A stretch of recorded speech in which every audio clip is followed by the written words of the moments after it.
All right, guys, here we go. Another day. Banging. In a Twitch appropriate fashion / YouTube appropriate fashion. Okie dokie. Pull up some LCK games.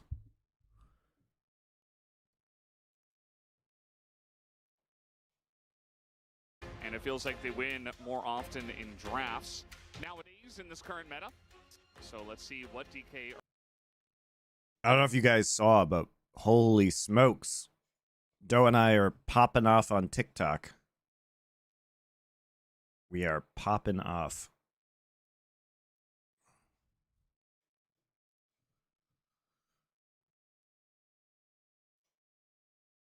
We have a clip from our show Nerd Legion that's going crazy viral right now. Are going to prioritize, and what KT are going to ban from the red side is always an interesting question. Please ban I love your views. It helps a lot with my parlays. Great. Just ban Rumble on red. I hope you get lots of money. These two teams usually don't make big draft errors, so I don't think you're going to have to worry about that. I don't think Poshik is going to get to play Ivern for the rest I demand more of grilled the cheese talk. season.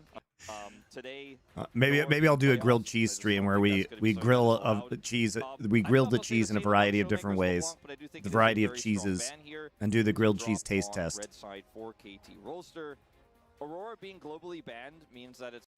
Can't wait for the Deadpool episode to drop. Yeah, we the full episode hasn't been released yet, but we have a clip from it that's like 500,000 views on TikTok right now. It's going fucking wild. People are losing their shit.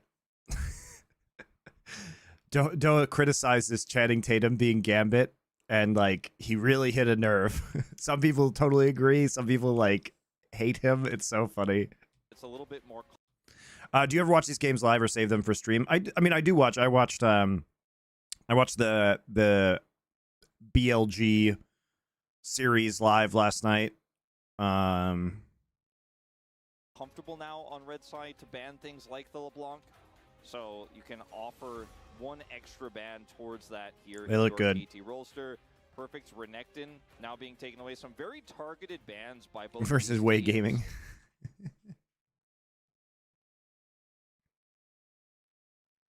The BLG series. It's good. BLG Weibo. Man, BLG. They look good. They look good, guys. Yeah, Renekton has been picked. I haven't seen the LEC or LCS playoff games yet because they happened when I was asleep. I will probably be reviewing those tomorrow / Tuesday / Wednesday. Do you want to take that away from Deft? Do you want to take that away from Deft and Barrel? And it's going to be. Just watching an old SI video of you, Thorn, and Loco from the 2015 off season and thinking to myself, Bondi is just fine wine that's aged well. Thank you, our Farley dude. I've done pretty well for myself in terms of aging. Because Kalista is so strong into Ezreal anyways. You take that away, Ezreal then kind of has to be removed. Maokai is How many times are you going to subscribe to the LCS channel? I wonder if there's a way we can figure out how many people actually subscribed.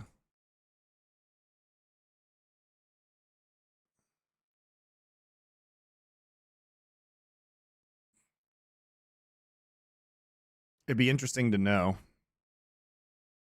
I mean, I think they get like a few hundred subs max from that plan. It's so stupid. Honestly, they're probably going to lose money from making the video of Mark Z. I bet you that video of Mark Z is going to cost more than they make in Twitch revenue.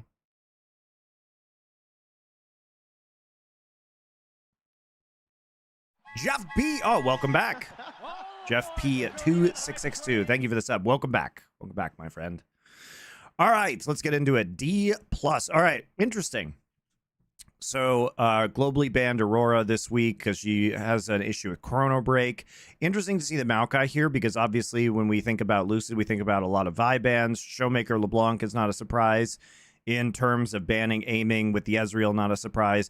Taking out Kalista here for Def. This is a very common ban against Def. Ivern against Pyosik. He is one of the better Pyosiks in the league, and they're taking out Perfect Renekton, okay? So they're going to take away Maokai, because that is a Pyosik pick, but Pyosik can play other things. They're just going to play Sejuani, okay? We're opting into tank junglers. Ashe taken for Deft. Oh, okay. They were flashed in the vibe, but it's actually MF, JK. MF Corky. Okay. So we have strong engage here. We've got some strong poke. They're going to take Smolder. This is the new meta. Play Smolder into Corky, get a free lane, scale into the late game. Or D plus Kia. Braum is also quite strong in this draft. So that's another consideration. That'll be banned away instantly. I think the Leona will follow. But as KT Rolster, you get the strong Smolder scaling aspect of this draft. It's been a good matchup. I think HLE will beat Gen G today. I mean, they have nothing to play for, so we're not going to read into that result. Stream chart says 1,050 active subs. Oh, interesting. I mean, look, it's not a lot, though. That's the thing, is 1,050 active subs is $3,500 a month. It's not. I don't know how accurate it is. It's not perfectly accurate, most likely, but what Stream Charts probably does is it probably scrapes the chat for sub announcements, so it's probably pretty accurate. It's probably pretty accurate. But, I mean, the incentives are really low. The funniest thing about that is that they tried to tell you that, oh, yeah, your experience is going to be ad-free. Guys, the only times they play ads on LCS are during those, like, breaks where they have nothing else on screen except for, like, a 3-minute countdown timer specifically for ads.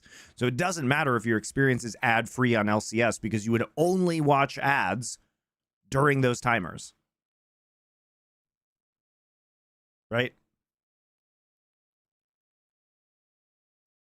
So, like, the value isn't there. What's shocking is that, you know, if you can complain about Overwatch League as much as you want, but one of the very cool things that they did was a Twitch integration when we launched the league, where you could actually watch, if you were a sub, you could watch from multiple different player perspectives. Like, they don't even offer that. Your draft feels a little bit more open. You also have counter pick for top.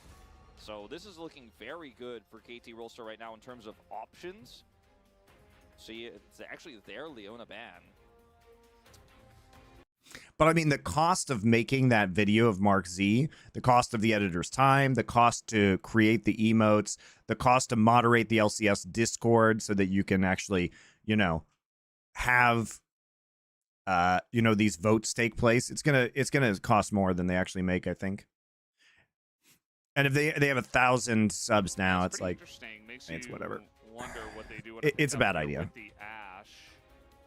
It may have been a good idea before they allowed everybody in the universe to co-stream, but it's definitely a bad idea now.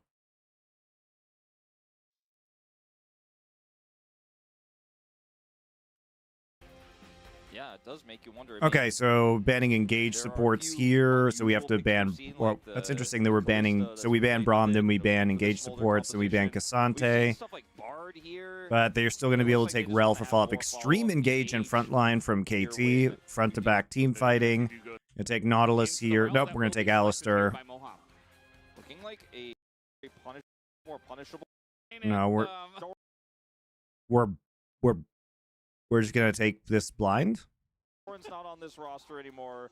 This could be Smolder top, by the way. Yeah, that was the one thing. I mean, I guess it could be Smolder top. Maybe that's why they're taking GP, as they assume that Perfect's gonna play it. But it's just going to be Udyr, so they have a lot of pressure and are able to push the wave in. So big tank line here, actually. And Perfect has been, you know, a good Udyr player. The Sejuani Glacial Prison coming through as well. And you have such big damage with this Smolder when you get to the late game that any single target... I think OGN back in the day... Oh, I told this stream... I told this on the Four Horsemen yesterday. I'll talk about it on SI this week. So in 2013, guys, in 2013, OGN had 25,000 Twitch subs. 25,000. That means with a 350 revenue split that they were making over $1 million a year off of Twitch subs. And Riot killed that. Like, what is that? 350 times 25,000 times 12. They're making $1,050,000 a year. Only off the English stream for HD. I would imagine that OGN had one of, if not the very most subscribed channel on Twitch in 2013. 2013. What is this old guy talking about? As if the guy thinks Riot would just delete 1 million for fun. Crepo, they deleted all your Twitch subs for fun. They deleted your Twitch subs for fun too. Who is making this money? OGN. OGN was making the money. And if you think about that, the viewership of English language streams for LCK, for Korea, has gone up since then, then, you know, it's not like, basically, if you take this over 10 years and you think, okay, so they had 25,000 subs in 2013, they probably weren't going to have less subs, you know, fewer subs in subsequent years. It might be possible for them today to have 50,000, 100,000 subs. And then you also think about that, if the same feature during the peak of LCS had been offered, just based off of viewership, that they could have had maybe 100,000, 200,000 subs on LCS. So literally, even just in Korea, Riot probably over the last 10 years lost 15, 20 million, maybe 30 million just off of the English language Korean stream. And then who knows off of the other streams what it would have been. So yeah, I mean, the whole thing is just so dumb. Dude, League is, the business side of League for the teams is fucking done, guys. Riot is doing nothing. John Needham just like fucking pieced out. They're not going to help the teams. Like the business side of League is cooked. It is cooked. This will just burn to a crisp, but the Rise would have been also relatively risky here, not very tanky. You already scale so incredibly well. Don't want to have another fragile piece to this draft. The wave clear of the Udyr. That's after sabbatical, but yeah, she pieced out. But John Needham also just pieced out. I'm sure he's going to be paying a lot of attention to esports now that's only one part of his job instead of his whole job. It's going to feel pretty nice. You can kind of... What's the path forward? Just write it out? No. There is no writing it out. I'm not saying LoL is going to die tomorrow, guys. But what I am saying is that Riot has basically said that LoL is dead, and they're just going to put it on life support on the esports side. Because they don't care about the business of teams. And if they don't care about the business of teams, and their super good idea is Twitch subs and fucking emotes, like, you just can't make enough money. So, Riot knows that this game isn't getting a lot of new players, particularly in the West. The game's way too complicated. You know, it's dead in North America for young people. There's no reason to, like, there's no business reason for Riot to help the teams. They're just, I think they're just happy just to, like, let it slowly decrease in size over time.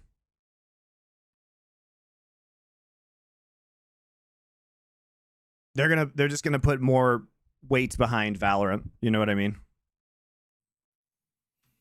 Just sit up there, good weak side a little bit. It's called right sizing. To be fine I mean, into the GP. yeah, and to be fair, League Esports did need to be right sized. But it is You know, players were getting paid way too much. So I would have liked to see something a little bit more meta here, but I don't want to harp on it too much. We'll see how it pans out. That's a big boon. Udyr has been pretty meta in LPL, though. That's the thing, is that we still see, you know, it's a fringe meta pick, Udyr. And clearly they were worried about Smolder Flex on R5, which is why we blinded the GP. We are on the KT side of LOL Park today, and they are very loud. We got a packed audience here for this matchup. Saturday Showdown, you know, it's an off day. Everybody wants to come down and watch not just this game, but also the game later. T1 versus BNK Fear-X. Can I do Fear versus HLE as well? Before, not too many stakes. No. There's like one stake off in a parallel universe somewhere. We're not I already sure saw if it those games. exists in this universe just yet. We'll find out after game 1. Yes. And well, not 100%. I mean, if KT wins game 1, it's not 100%. Well, at least then you're like, oh, okay, game 2 could be it could lock in the the stakes for the second match. But yeah, the second matchup we're not What's sure. the lore behind Impact Tower? Is that some sort of real estate that Impact's dad owns or something? Again, No, it's just a building that Impact bought in Seoul as an investment. Could have been cram-packed with some Impact has made so much money, guys. Ridiculous. Matches, but it did end up kind of falling. He and Reaper like co-bought a giant house in Los Angeles. B&K's match against T1 would be a playoff determinant. I've hung out there a number of times. King and will have a small interaction with each other. Barrels already to light him up. You know, he bought. He's just doing the smart thing and investing in real estate. In this game, and he's also playing Rel, so he's Barrel. So just You should do SK versus BDS and Dig versus 100 Thieves. I will. I have to get through these LCK games that I haven't seen because I have my show with Wolf tomorrow. So I got to watch these games and I got to watch the games tonight that are live. You know, Genji versus HLE and all that. Level 1, pretty tough to play out for Moham into the Ashe, but I think you should skip SK BDS. What are you talking about, Crepo? done a pretty good job. Yeah, Lucid's 5-0 on this pick. You wouldn't lose to those bums nuking at him, would you? 13 games of Sejuani. I mean, can you blame him? They keep banning all his stuff every time. All of his stuff, Ivern. Yeah, they took the Maokai away from him a lot too. True. First picked in this game, you know, by D+, so he couldn't play that either. I mean, Sejuani, still strong. You know, it's often used to match it in the Maokai as the tank jungler matchup. But it has cleansable CC, and it's a little bit less reliable than the Maokai, who can just press his ult and cover the entire screen and offer you a lot of zone control. Only just getting back into League Esports. Is HLE Genji going to be a stomp? So here's the thing. We're not going to learn anything because it's pointless because neither of those teams need to win. They're locked into the 1 and 2 seed respectively. So it's either weird shit's going to happen or it's going to be like the most standard games possible where we don't show anything. So probably won't be a great series, guys. It's sad that Genji is not playing for the perfect season versus HLE tonight. That would actually be fun. Also cleansable, as you say. So, I mean, But Riot loves to design formats where games are meaningless, so here we are. Passive that, you know, we've often had our eyes on in the permafrost, but most teams really just don't utilize it all too much. They just simply use her as a frontline with the tank items that you can build very cheaply over the course of this year, as well as just her ultimate. Where's Kellen? Kellen has been subbed out for Moham. Up with deaths and vice versa. That's why Ash Sejuani has been so. You and Doa doing Alien Romulus? Yes, that's the next show. I haven't seen it yet. I'm gonna go see it in the next couple days. I've heard it's good, man. I've heard it's good. I've actually been rewatching the old Alien movies. Not his greatest stat. Do you have any positives for Riot? Any at all? They test positive for douchebaggery. I mean, look. I think it's not Riot, to be clear. Riot as a whole, as a company, I don't think is evil. I think Riot Esports is evil. Like, there are a lot of people at Riot. There's thousands of employees that are fine. It's just the esports side of things is just fucked. But I do think this draft is set up for success with it. You know, if they purge their esports department, they might be able to actually do something. But it's the same. The problem with the esports department is it's the same old douche canoes continuing to make stupid decisions for 10 years. And it's impossible to get fired, apparently. Actually, it's not true. Some people did get fired. But you had to be really dumb to get fired. To get on in there, but Moham also trading his Ignite. Here comes Lucid up to the top lane. As Kingan has set this up, a bit of damage into Perfect. Can be hard to lock down. By purge the esports department, do you mean offload to the Saudis? That's almost certainly going to happen, I think. Does go for the ghost. As there's the twisted advance. Do they have the damage is really the question. As here comes Pillshake. They just give up on it, and now Lucid's in a rough spot. He's trying to run away. God, the sustain on the Sudier, the sustain into. Oh no, Pillshake. Doesn't matter, still gets in range of the E. Oh, he actually traded 1 for 1. Interesting. Sorry, we have both FTP, so nothing much happens. So it's not going to be like he's getting some extra I don't know what's going on with Riot and the Saudis, but dude, there have been a weird number of Riot executives visiting Saudi Arabia over like the last year. So I don't know if they're going to buy all of Riot or part of Riot, like if they're going to buy them from Tencent, or if they're going to like spin off the esports division into its own company and sell that to the Saudis, and then have like a binding, you know, long-term contract between the new Riot company that's bought by the Saudis and Riot Esports. I don't know what they're doing, but there's something afoot, guys. To the Udyr, who actually has a pretty good control over this lane right now. Obviously, a lot of these minions crashing through will give Kingen the opportunity to catch up on farm. But a good start here for KT Rolster. On the other hand, could have been a lot worse for D+. There's too much smoke for there not to be a fire, you know what I mean? They're up to some shitty shenanigan, Riot. Yeah, I mean, if we Riot take a look at Esports. all the lanes, the GP's behind. Actually, Showmaker had to TP pretty early. He's not that far behind, but also bot lane going pretty heavily in favor of Deft and Barrel right now. King just has no Perfect gets mana knocked too. Back here by the smash, but that means Lucid really doesn't have any other tools here. He gets stunned by the bear. It's that bear slap coming through, and then Pioshik shows up. He flashes, doesn't want to get stunned there. Permafrost is still going to come through, of course, and then Perfect sets up the big damage here circle. There's a trade back, though, for Kingen, who does escape. So really on a knife's edge there. If they kill Perfect even slightly And Mark Merrill and faster Brandon or Beck catch been him to a little bit Saudi? earlier, I think he Mark doesn't actually has. get to turn that one around. If Kingen gets I'm not a sure. little bit more damage onto him, then maybe he dies But I there. think he has. Turn that one around, so That's what I on both heard. sides. If Pioshik doesn't have the read on that, it is a huge win for Lucid and Kingen. What's your favorite, ideally non-spicy Korean food? Just try bibimbap, man, and just don't make it spicy. Absolutely. As we check in on Lucid There's also himself, tons here's of one marinades that farming aren't front, spicy. spotted Like out by bulgogi's not Deft. spicy. This first dragon could be a look for Pioshik and KT, especially with the way the bot lane is going. It's not a gigantic lead, but it definitely feels like they have the pressure. As the kind of barrage is going to be coming in, and BDD is ganking on Smolder, and it might just be enough damage. So it's going to force Kingen away. Here comes Mom, do a little bit extra and get the slowdown, and now Kingen Nice, got the slow. doesn't have anywhere to go. Eats the oranges. Is it enough? One more kill would do Oh! it. Kill BDD. Kills him under the BDD turret. was Mega in the Gen G series on the Smolder. Able to follow the rotation, wasn't there? And BDD is ganking on Smolder, and it might It's very interesting timing. Like, So, well played on both I mean, sides. he's winning this lane. BDD's winning this lane. When we saw this matchup play out versus Chovy, it was very interesting because Chovy was actually helping him stack his passive quite a lot by trading really aggressively on the Corki. And, like, he actually has a roam timing here, which is pretty wild. This first dragon could be a look And the for buffs to Pioshik Smolder's early game, especially with the way the bot he lane seems like is a going. kind of mid-lane It's not nightmare a in some of these more gigantic passive lead, but it matchups definitely now. feels like they have the pressure as the kind of barrage is going to be coming in, and BDD is ganking on Smolder, and it might just be enough damage. So it's going to force Kingen away. Here comes Mom, do a little bit extra and get the slowdown, and now Kingen doesn't have anywhere to go. Eats the oranges. Is it enough? One more kill would do it, and he gets the kill. BDD kills him under the turret. And Showmaker was not even able to follow the rotation, wasn't there at all. It's just a free roam for BDD.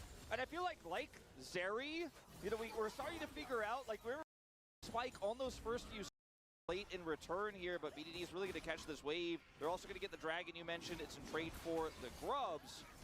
But bottom side is completely under their control.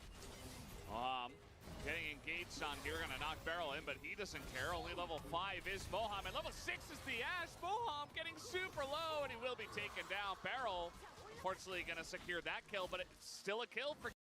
Gonna get the I dragon. think it's 6 on Ash there. Winning lane, and I feel like very out. But bottom side is completely under their control. It's a nice pick. Getting engaged on here, gonna knock Barrel in, but he doesn't care. Only level 5 is Moham. It's a nice pick. This is the Ash. Moham getting super low, and he will be taken down. Barrel, fortunately, gonna secure that kill, but it's still a kill for KT's bottom lane. Yeah, they're getting a kill. When does DK pick their opponent? I assume after we finish today. But KT in just such good control right now. Right after we finish, The they fact should that select their BDD has that opponent kill the last match on of the season. everything else just feels really rough. And yes, Barrel did get the I'm kill sure bottom they'll probably side, do it on feels stage or frustrating. something They knew after the Moham Gen didn't GH have Elite flash. match. We're gonna go back to this play earlier. Counter Barrage comes down super early as BDD is not affected by it here. Kingen flashes the Achu. Look at this Mom coming through, gets the slow. Perfect's on top of this GP. Kingen very, very low here. BDD just has the cooldown back up in time to secure that kill. Would have been a win either way, but securing that kill means he doesn't lose that plate for nothing. Obviously, that was the ideal goal. Got the flash as well. Arrow coming in here for Deft. Remember, Mom doesn't have flash from the previous exchange, and that's going to be a kill. Goes over to Barrel, but still a big win. A plate is down bottom side. They're up 13 CS on the Ash, and we're still top side. And he stays to hit the Barrel. Kill goes over to Barrel, but still a big win. A plate is down bottom side. They're up 13 CS on the Ashe, and we're still topside. And he stays to hit the barrel. Is it enough damage, though? The CP very squishy at this point in time. It's just another kill to KT, and now Lucid gets baited. Lucid's very squishy too. He's only got faded ashes. Dive the turret, but they force the flash of Lucid. And here comes BDD. Got his ultimate. He might be able to snipe Uh-oh. him here. He sniped this? Oh, yeah, here we go. Lucid is not looking. He's just going to be taken down. Great kill by VDD. Hey, BDD. Oh, man, Valdez, this is a disaster for D+. And you know what? You and I both said it. We were like, I don't know if this Udyr is really going to punish the GP all too much. I don't know if they're going to play through that. They're playing through it. BDD is self-sufficient. The pressure that this Udyr creates is really good too. One of the problems I think that they had the last time, so they did win the game that they played Smolder last time, but Chovy managed to push up, and Chovy managed to actually take both turrets in bot side, and so Smolder was having to play here to farm. And the reason they won that game was because Gen.G didn't actually prioritize pushing Baron, and Keen inted with a dive on Kennen under tier 2 here. But had they just pushed and created pressure. So the Udyr actually is great because it allows them to create pressure somewhere else on the map that they didn't have in the Gen.G game. And they're not doing badly. They're actually doing just fine in mid lane. So BDD getting quite scary. 2,500 gold lead. Every lane is winning. Yeah. And I don't care who ends up winning this game, but Smolder is getting banned in game 2 by D+ Kia.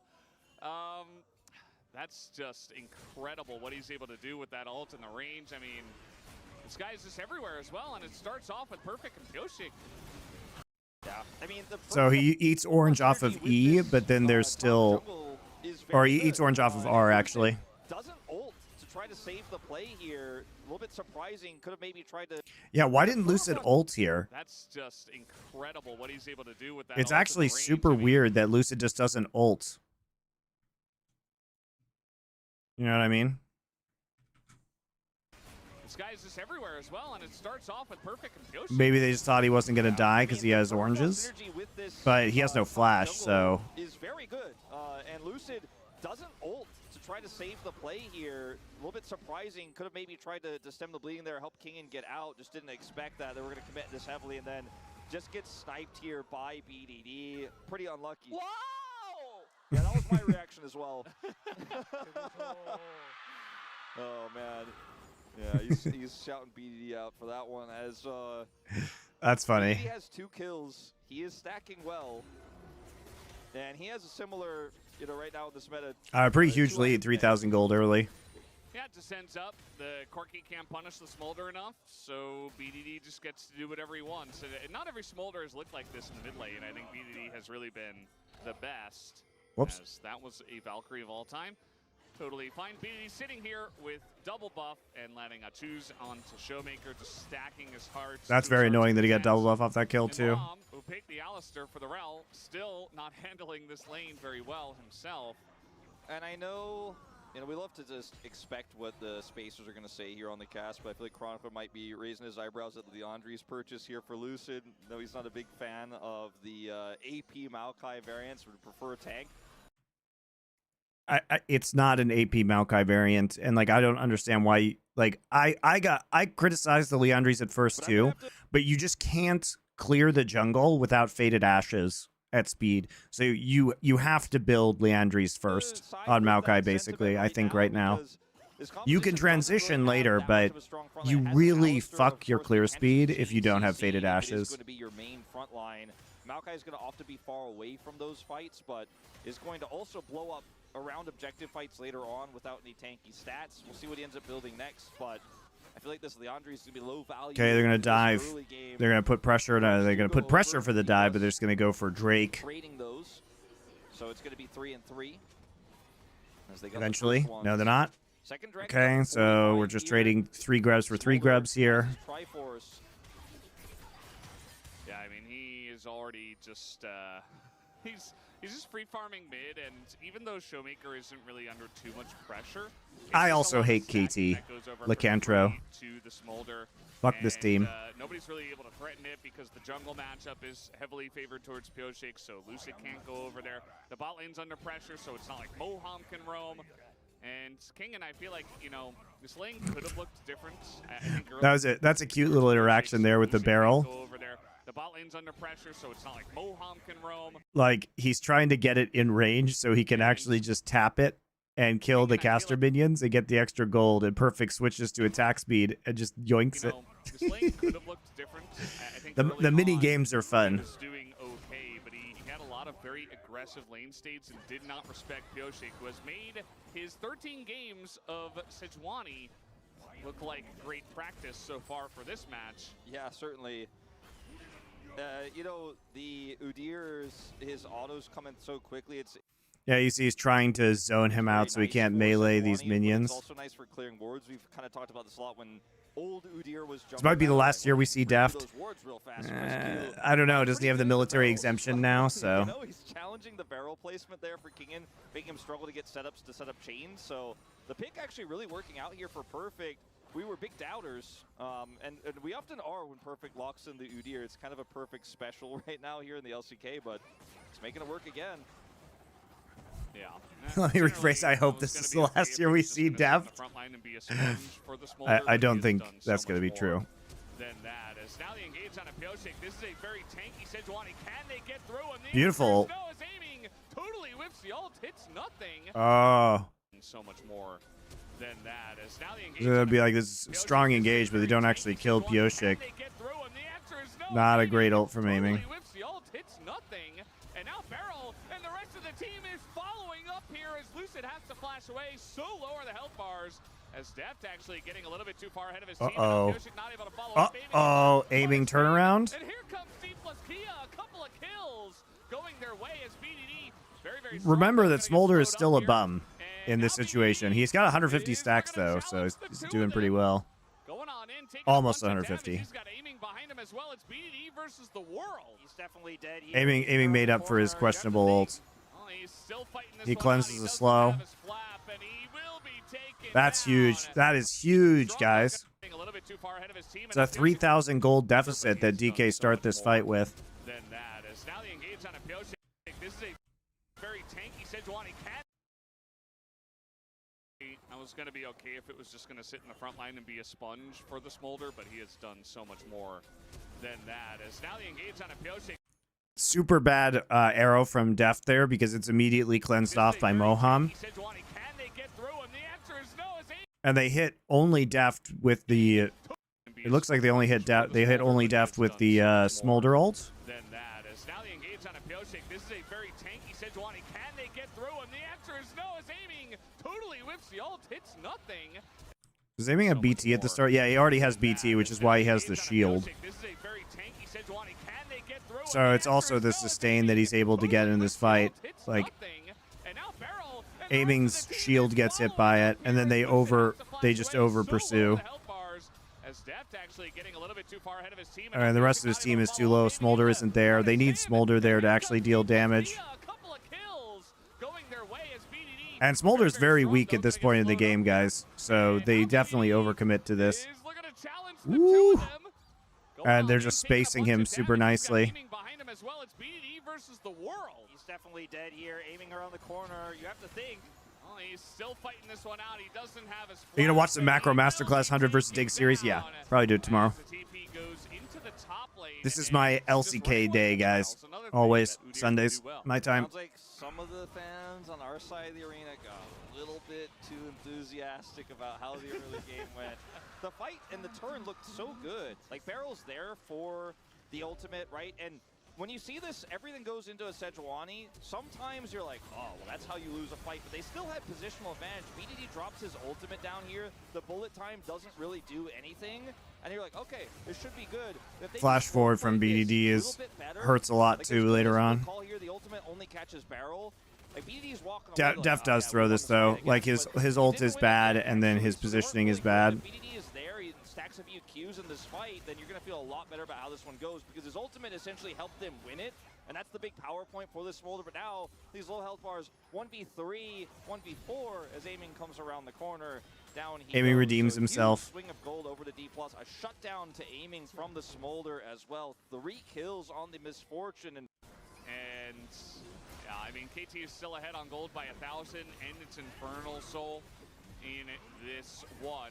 As KT do look to take down the Rift Heralds, they have all 5 members over here. Meanwhile, King just free farming. They're going to look for Lucid, who doesn't have sums at this point in time. He's just going to be food, not able to look to take down the Rift Heralds. They have all Got a much better target here. I mean, this is why are we even here?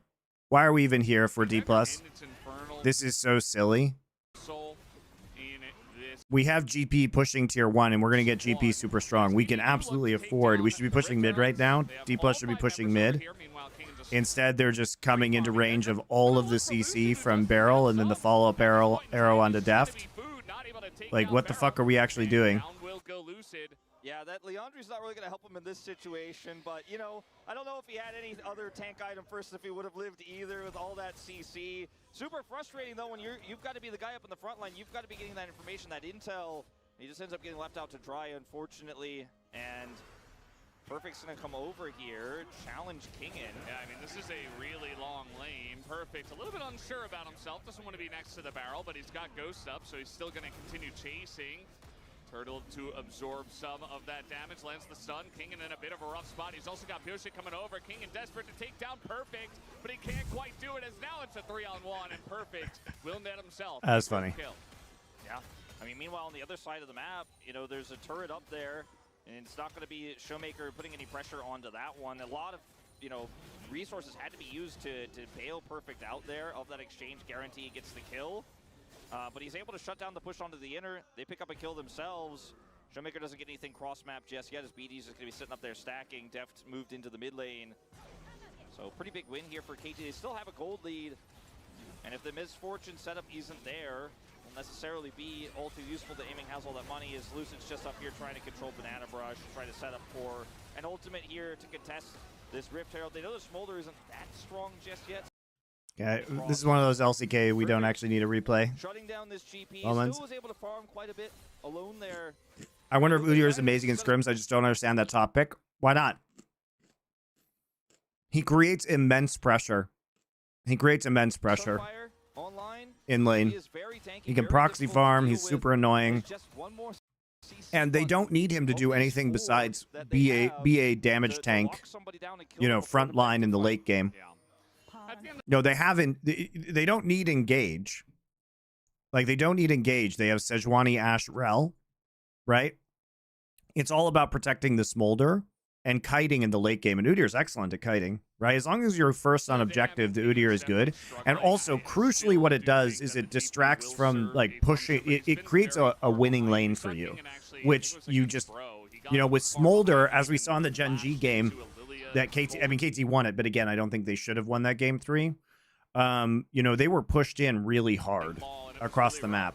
And then he eventually carried the late game anyway. So, a massive engagement. Wow, great engage from Barrel. No chill at all, just going in, and the follow-up is not quite there. And now the rest of the team is getting baited in as well. Perfect, and the Smolder BDD able to get a couple of kills. Perfect is so deep in that one that BDD can't quite follow up. Maybe a bit over-aggressive with Barrel. Baited in as well. Perfect. Anyway, so a massive engagement. Yeah, the TP is used right here, but there's, you know, the counter Maokai ult is really good, and they can't kill the turret fast enough. Perfect, and the Smolder BDD able to get a couple of kills. Perfect is so deep in that one that BDD can't quite. Ends up being pretty awkward. Maybe a bit over-aggressive. Yeah, that was definitely a little bit over-aggressive, I think, from almost everybody there on the side. Especially when you have Maokai and GP ult to drop on that dive. Going through as well as they also, you know, KT also doesn't have to rush this. They're still in a really good position with their Smolder this game, right? That is one thing that I did want to. What's Smolder stacks right now? Do we have a? Can we see it? Ashe does a little bit of single target of the Rel there after the MF came, was a nice denial pick as well. But you just don't have a lot of damage. I think the problem here is you just don't have any damage here. Like, your Smolder is your damage, right? So you can't kill, even though it's a really good engage, you can't kill anybody quickly. Also, Moham does a really good job of countering this. Layering that damage through. Mom comes through, but BDD is not fully stacked just yet. So this fight could have been a lot better if it happened 4 minutes later, perhaps, into this game. Or, if, I don't know what his stacks are at. Maybe not quite that long, maybe 2 minutes later. Either way, big overextension. A lot of extra gold going over now to this Corki. Have too much just yet. Just an Executioner's Calling is his second item. Total gold is perfect on top. He's farming very well. It's kind of funny that he's ahead of, you know, guys in the mid lane like Showmaker who have 223 CS and also 2-0 and 3 is go for this streak. It's looking pretty free at this moment. Kingen does have TP if they want to go for a fight. It's crazy that it's Infernal Soul. Each individual dragon will actually mean so much in this composition as well. Infernal's so good for KT. Smolder feels pretty insane. For Ash and Smolder. He's going to try to take this turret out completely uncontested right now. Has the barrage. Oh my god, what a bitch. He stole it. Okay, well, Kingen does have Demolish. He's going to try to take this turret out completely uncontested. Oh, he's got 225 stacks right now. 20 minutes. Dude, that's super fast. That shouldn't have happened. Why did they just... Okay, well, they're maybe going to be able to punish him. He's going to try to take this turret out. How does this happen? Right like, now. Has the barrage. Why are we letting this happen? How do they even get that angle? Why did they just... Okay. Why? Where are Barrel? Where's their whole team? Like, this is an illegal play. This is illegal. This is an illegal play. You can't let Kingen push top while you have 5 here. They can't sneak in here. You have to cover this. You have to cover this angle. He's going to try to take this turret out completely. Like, where are Perfect and Barrel? Uncontested right Where now. is Deft? How can he just Q? What the fuck, man? Well, they're maybe gonna be able to punish him after the fact. Is here comes the bomb from the sky once again, but BDD is not. Why is LCK not showing stacks such a good UI thing? Yeah, I don't know, man. See, the weird thing is that Riot will give the UI to the Saudi Arabians for Esports World Cup, but they won't give it to LCK. Huh, weird. But Riot definitely isn't supporting the Esports World Cup, guys. Don't worry about it. And BDD just hit 228, as what we saw when he was clicked on there. So he's got his stacks, but unfortunately not able to really utilize them to win a team fight, as Lucid just walks up and steals it. Like, not even a attempt to stop him did happen there, despite all the CC they have. And that's just going to be Infernal Dragon going over to D+ here, and the lead that KT had is, it's kind of washed away. The Smolder does have 4 kills in this game. It's the Udyr that otherwise has the big money. As you can see the stacks I mentioned. Smolder doesn't use gold incredibly well. It's decent for him to have it, obviously, but it's really the stacks that are going to make him more relevant later on. The Udyr going to use gold in the early game very well, but otherwise isn't going to really feel as good as maybe an MF and a Corki. As here comes Moam. Oh boy, they're just trying to face check into the Later on. The Great Udyr trap. Going to use gold in the early game very well, but otherwise isn't going to really feel as good as maybe an MF and a Corki. As here comes Moam. Oh boy, they're just trying to face check. I mean, Pyosik and Barrel shouldn't be there either. He's going to be punished, and that one felt like it was free as well. I mean, he just Okay, do Baron. sticks his Do it. nose in there. He's like, hey, what's going on, guys? DK, take him down. That's the jungler of KT gone, and it might just be an early Baron for DK.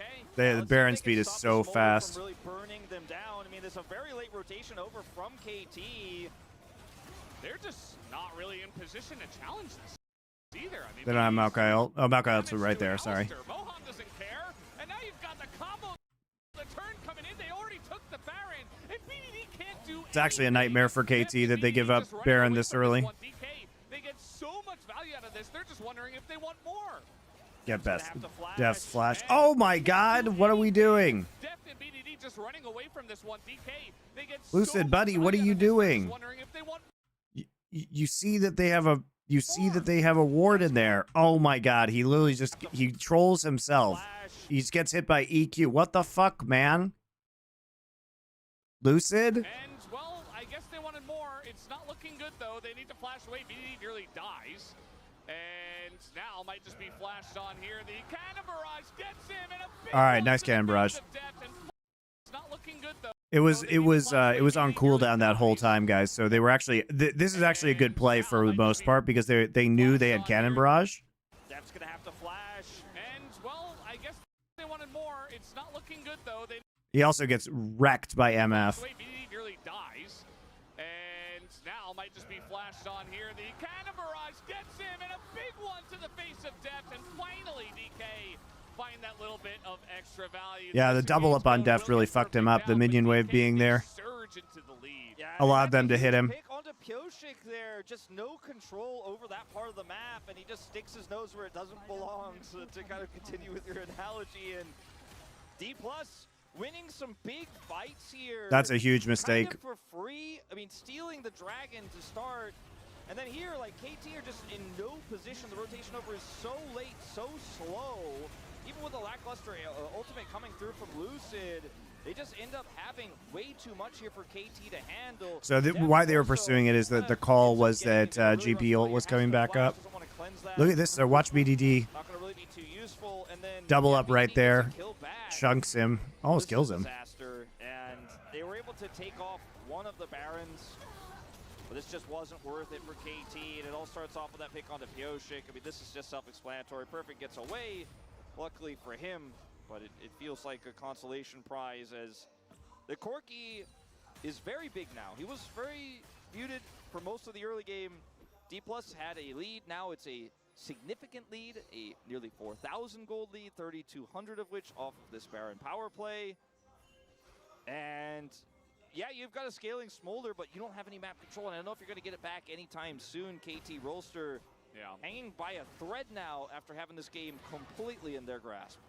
Absolutely, and I mean, they haven't even really showcased a clean 5v5 team fight either. Like they got The Ottomans came up with a solution several hundred years ago to that one. All right, I will address this because like I'm actually reading a book on the Ottoman Empire right now, and I found this fascinating about the Ottoman Empire. So I'm not going to comment on the Saudi situation because I don't know fucking anything about the political house. But I will say one fun fact about the Ottomans is that they solved, quote unquote, succession crises like this.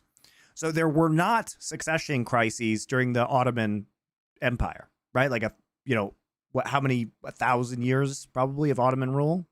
700 years, something like that.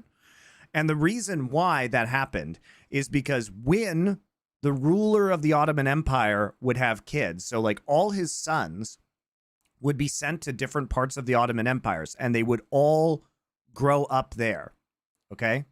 And when the ruler died, the son that took control of the empire would kill all of his brothers. And this was legal. So basically, whenever the new person ascended the Ottoman throne, everyone else would be murdered. Like all the brothers would like return to the capital, right? They returned to Istanbul and then kill each other. So there was never a succession crisis. Farmed up pretty well. He's not in a good spot, obviously, in terms of his... If only they had learned that in House of the Dragon, we could have just saved ourselves the TV series. Wouldn't that encourage the brothers to rebel? No, they couldn't win.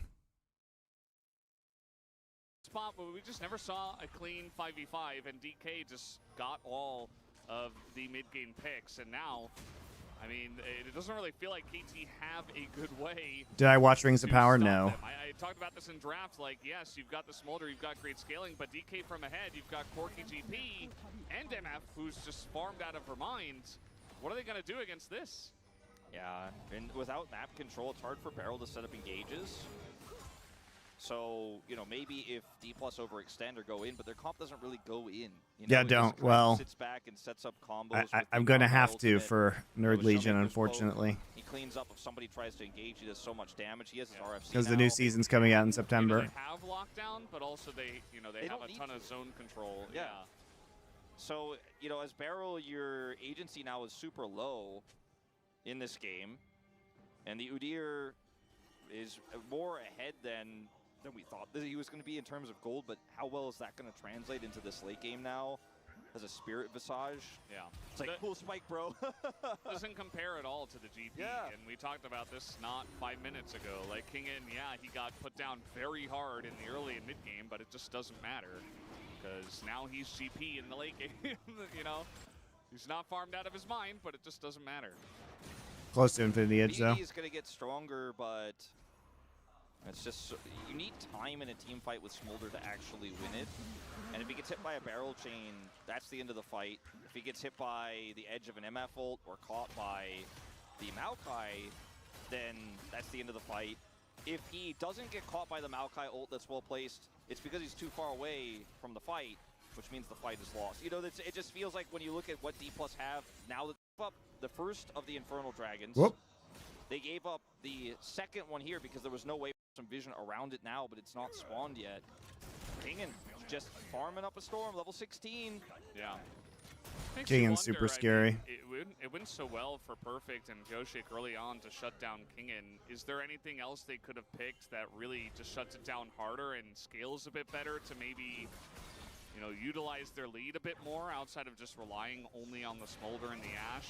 I think that, to me, Maybe a Chase? Or the big factors here were the overcommitment in the bottom fight of the Toothless. dragon, where they just kind of 0108. Thank you for Twitch Prime sub. overextended. Appreciate you. BDD's like, I can kill 4 people, and then he was also already walking back up to mid. That was a disaster. There was the pick on the Pioshik, that was huge, but before that, there was also the unnecessary dive on the mid. Yeah, you had a free-for-all. That's the thing, guys. So when you ask like about the Ottoman Empire, why other people would come back to die was because all of them came back to try and get power. So yeah, they literally like they literally like Darwined their fucking throne. So the reason why people came back is because here's the thing: if you didn't come back to try and win the throne, then they would come and kill you later. So you had to come back to try and win to be the one who got the throne.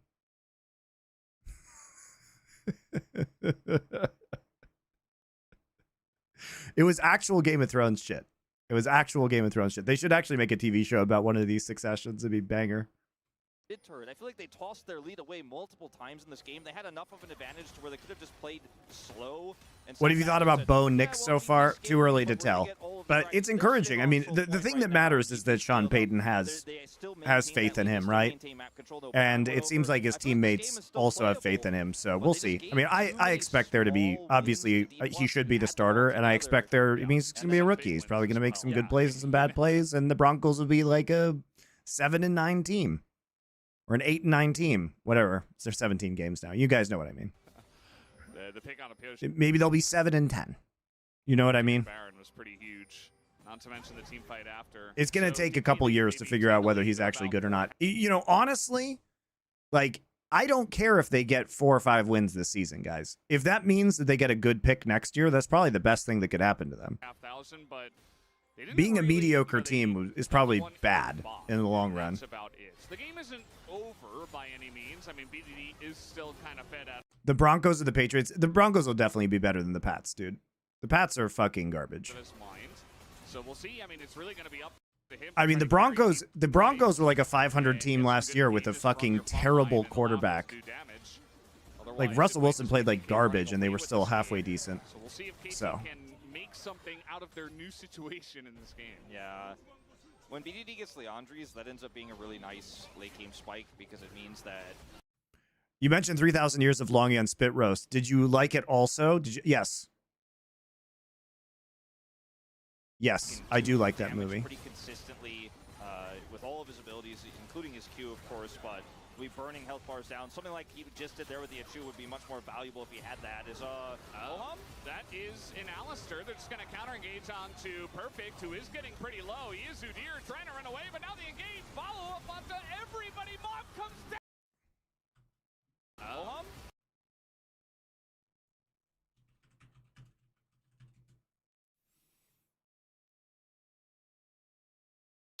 Is there anywhere to read about this version of Solomon? That's it's the Islamic version of Solomon where he like talks to the jinn. Something like nice late game spike because it means that he can do damage pretty consistently with all of his abilities, including his Q, of course, but we burning health bars down. Something like he just did there with the Achu would be much more valuable if he had that.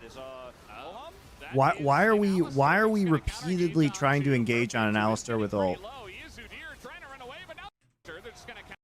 Like, how is this happening? So Glacial Prison, like literally, if you guys look at this, there are 2 engage ults, like primary engage ults. Glacial Prison, Enchanted Crystal Arrow, right? One goes on Alistair, who has ult, and then Arrow goes on to Kingen, who has orange. Watch this. They just blow their entire engage on champions that can cleanse it. That is an Alistair.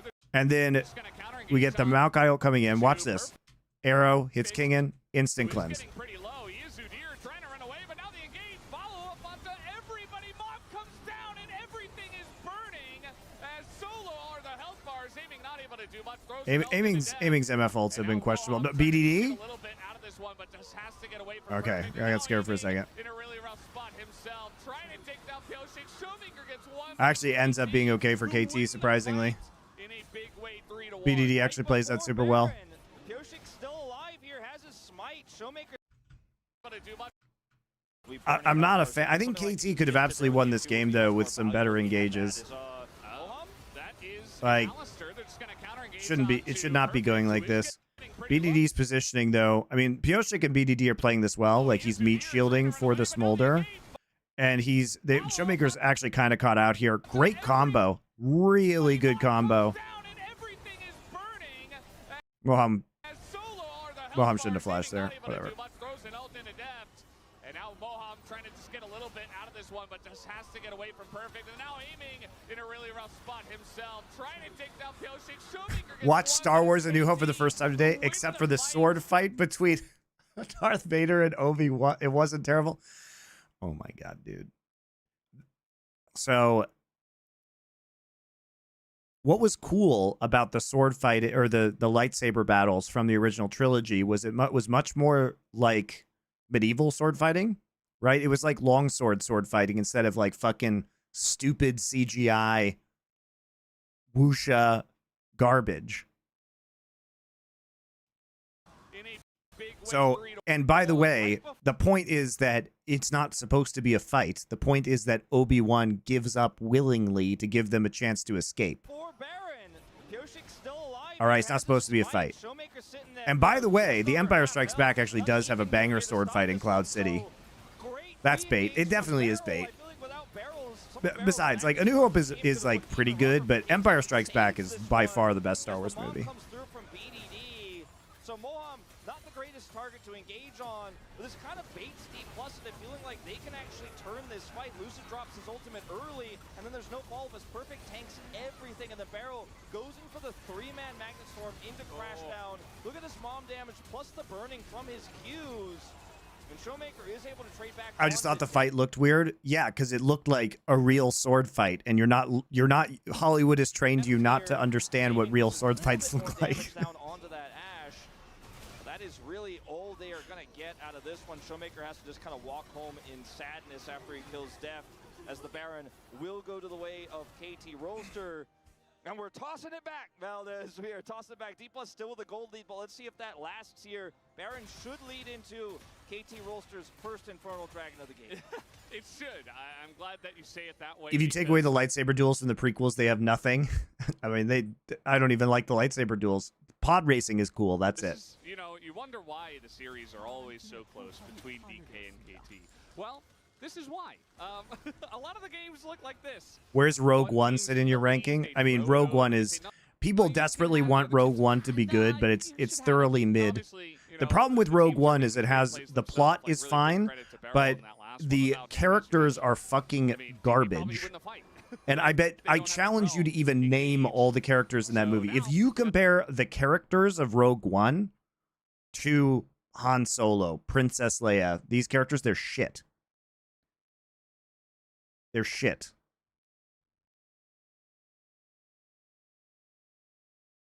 And the end is stupid. The end is so stupid to Rogue One. Like, it could have been a spy thriller. It could have been Andor. Like, Andor is what Rogue One was supposed to be, which is a thriller. And it ends in this epic fucking space battle. And in that space battle, we see Darth Vader. And then A New Hope starts like 20 minutes after that battle. And fucking Leia is running away with the Death Star plans. And they literally chase her from that. Darth Vader chases her from that battle. And then she tries to lie about being on a diplomatic mission to Alderaan, even though they were just chased from a giant space battle, and everybody knows that. Which means she must think Darth Vader is like the most gullible man alive. Like, it just ruins A New Hope. Like, is Leia an idiot? This one just yet. BD is nearing 400 stats. So they are literally chased out of a giant space battle, and she's like, "Nah, we don't have the plans, by the way." He is okay. very strong. at this moment in time. Still has the Baron buff as well. Some additional combat. Yeah, Andor's good.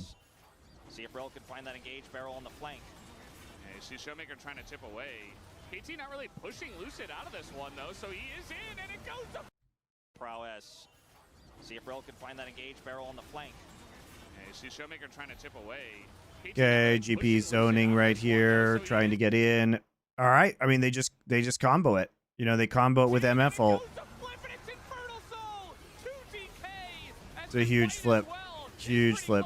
GP is so look how much damage GP barrels do. Look at these barrels, dude. Oh my god. The barrel chain just fucks up BDD. Super low, he's being burned to a crisp by the Infernal Drake. And down he will go. Showmaker and Aiming are solo themselves. They're gonna back away. But DK, man, they get it tossed back to them and they're able to catch it. Yeah, Kinga is trying to chase down Perfect and Pyoshik here. He's got those Infernal stats. Yeah, TP's gonna come in here. I think they just need to use this timing to try to push a little bit more.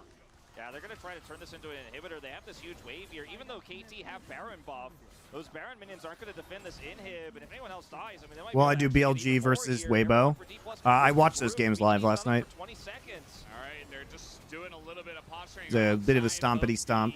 Turrets, but there's no wave here, as you mentioned, and they're going into Baron. So they take down the inhibitor, see what they can see. They're not going to overstay their welcome, but man, another big one to DK. Yeah, if they had ended up getting a kill there, maybe they end up ending the game until BD comes back. I mean, there's not much that KT could do. Look at this bullet time, completely zoning Pyoshik out.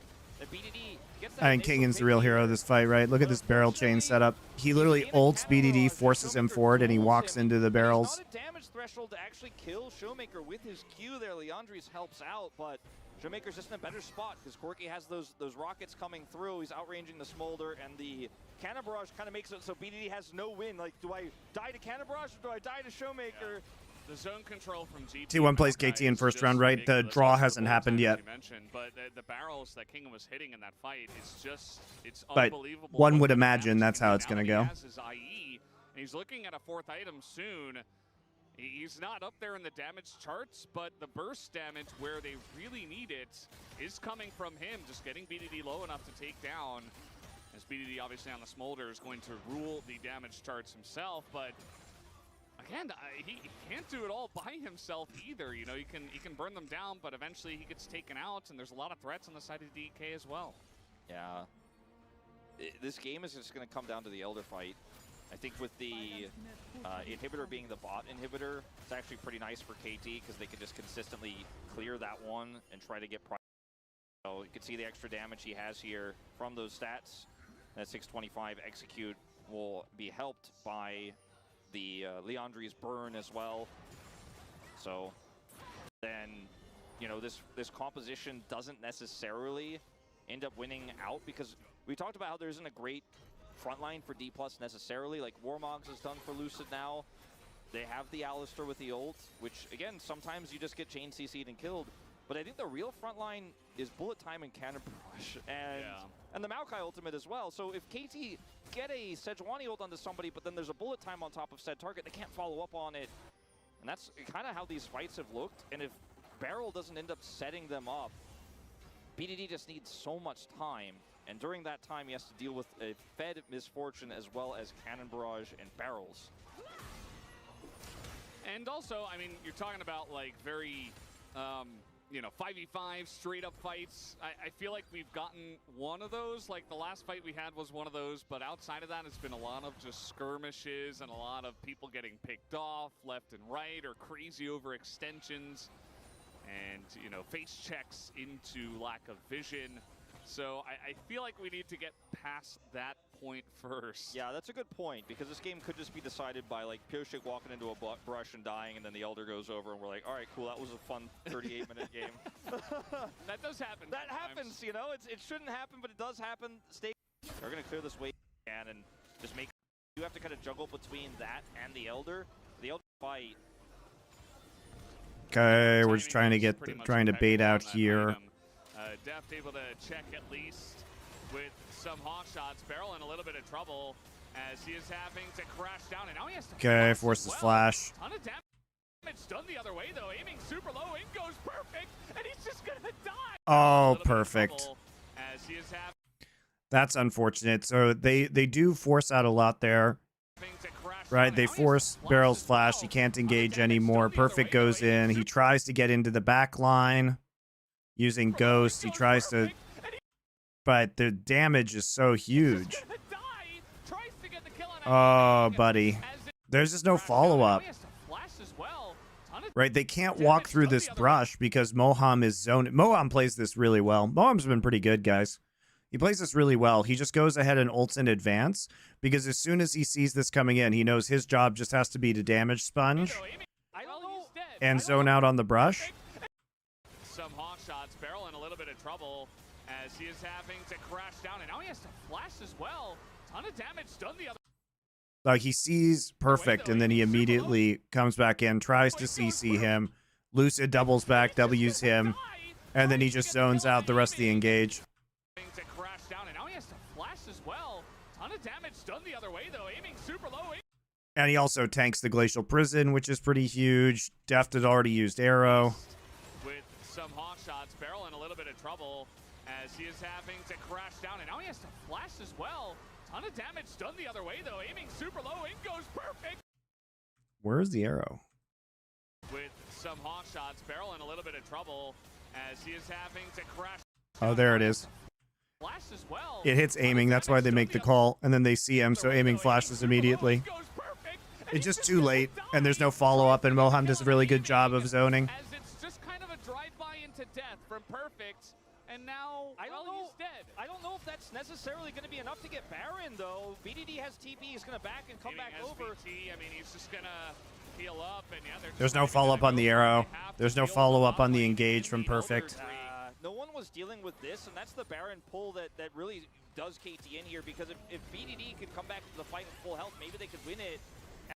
Aiming wastes cleanse there, by the way. As, unfortunately, He for shouldn't have used Perfect, cleanse. He's very tanky, and he has Like the goal of that has to be, by the way, that you just chunk Barrel out and then you turn here. So you absolutely should save cleanse, I think, because you still have to worry about getting hit by the Ash Arrow or Glacial Prison. When he goes in here, and aiming is super low, has to expend both summoners. If they kill him, that's so much Baron damage gone. Like, I don't hate the idea, but I think the judgment was a little bit off as now they're just on Elder. Look at this. Pioshik, he's trying to get in on the left side, but he cannot. Oh, he's trying to get in, and he does. He's going to smite it away. The Elder Drake goes to BDD, and now DK can't go anywhere near that guy, but they do take down a couple. And maybe they try to push off of this, but it's very dangerous into Smolder with Elder. Finally, Pioshik's able to get one of those. Finally gets the smite, finally gets the secure. BDD's got basically double Elder. That slows up BDD. And try to get something done with this Elder buff, but obviously This is the silly. defensive Baron minions are going to be a big problem. Why doesn't Lucid BDD just was ult? dealing with the wave There he goes. here for this initial fight. They try and keep him out, but Lucid goes over the wall, so there's no smite in the pit. Twisted advance, and yet Pioshik What the fuck, man? offers the flash in here, and Lucid is out of the pit. Because he tried to keep Pioshik out. And then he just flashes for Lucid. Dude. And it was actually, they turned on a barrel and they killed it. If they just hit the Drake, I think they just burn it and Koshik doesn't get in the pit.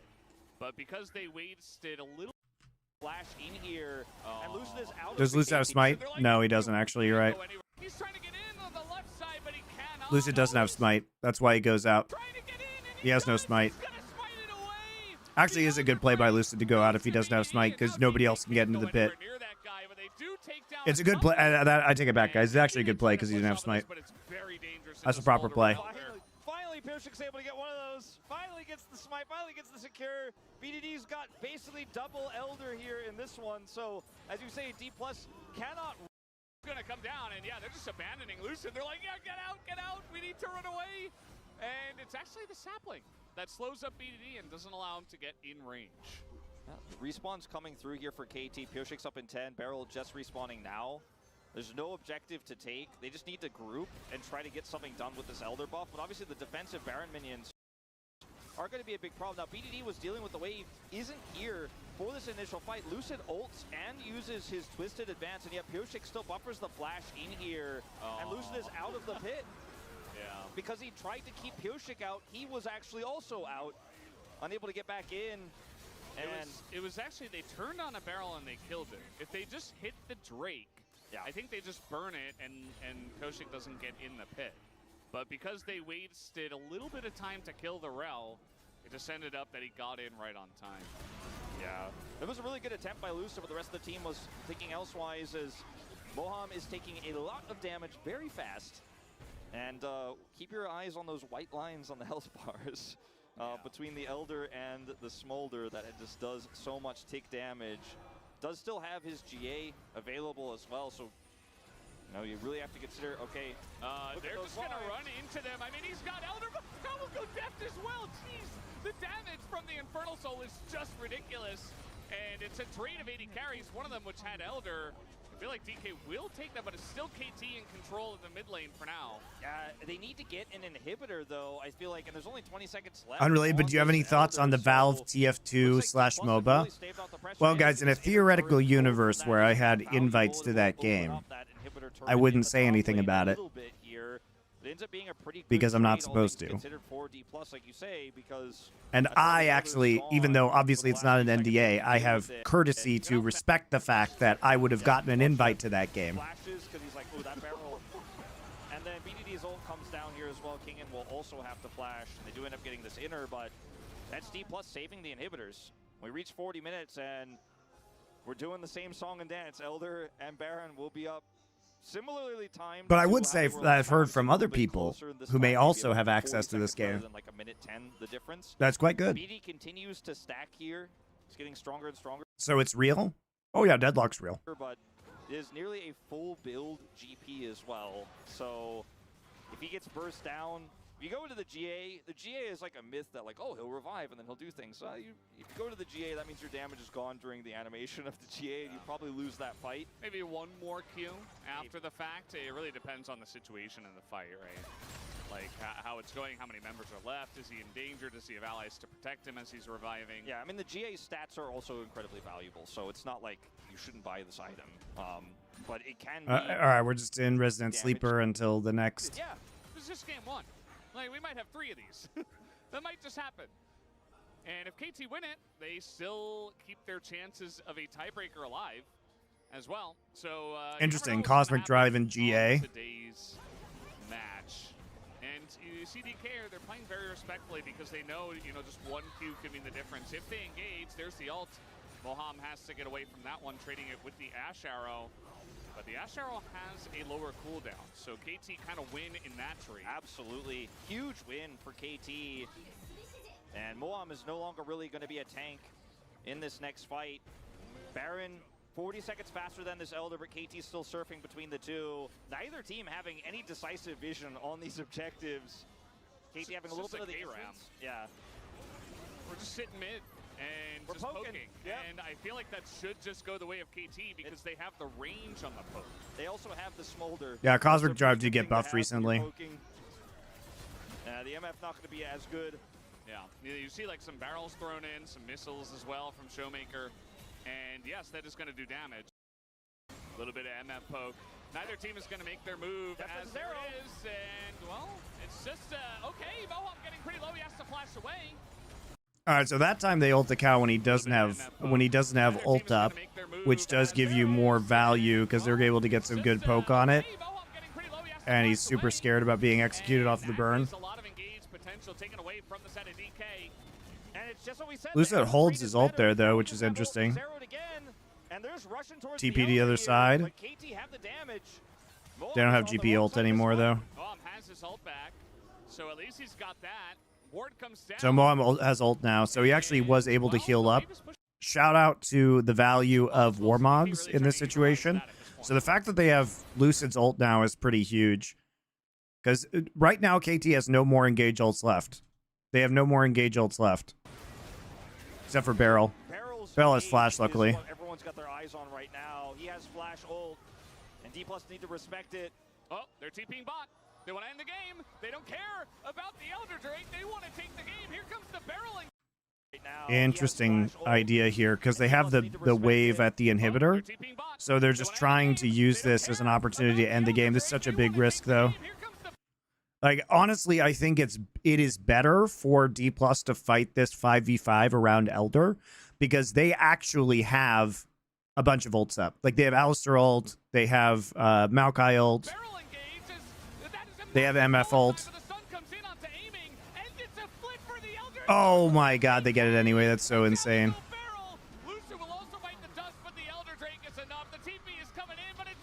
Oh, he got in. Doesn't matter.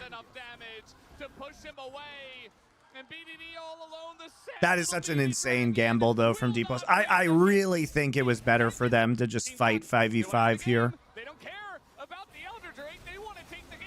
And use the ults that they had.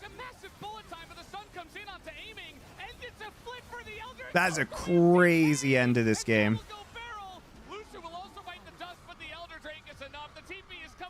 It's also crazy he completes that TP. But Showmaker just has enough damage to push him away. And BDD all alone. I think if Lucid doesn't get that, it changes it. Maybe. Here's the thing, is that they might be able just to end anyway. So let's look at the game state. Okay, so Lucid flashes in, hits Q, and Pioshik isn't in smite range. Like, Pioshik's not there. He flashes in, but he's just like a split second too late. Okay, so let's pretend Pioshik gets it right there. You still have full HP, full HP, full HP, right? And they're in pit. So in theory, it doesn't matter if Perfect has Elder because he still doesn't win this fight versus Corki. And so all it is a matter of delaying. All it is a matter of delaying, and BDD can't TP because he's trapped in pit, and Kingin has barrels here, right? Kingin zoning is really, really good. Because, I mean, look at that. The barrel chain just absolutely owns BDD. So BDD would be at 40% HP, regardless of whether they had stolen the Elder or not. You know what I mean? And so the question is, does Udyr with Elder stop Corki? And the answer is no. So I think actually this is a good call. I changed my mind. After looking at this, I think D+ made absolutely the right call because whether they get Elder or not, the game is over. They win. Either way, I think. And BDD all alone, the sad little baby dragon will not win the game for the team. D+ Kia take game one. It was not clean. Corki just kills towers too fast. It's a really good call. Really good call by D+. It's Lucid who gets a smite steal, and it's also I would have not made that call.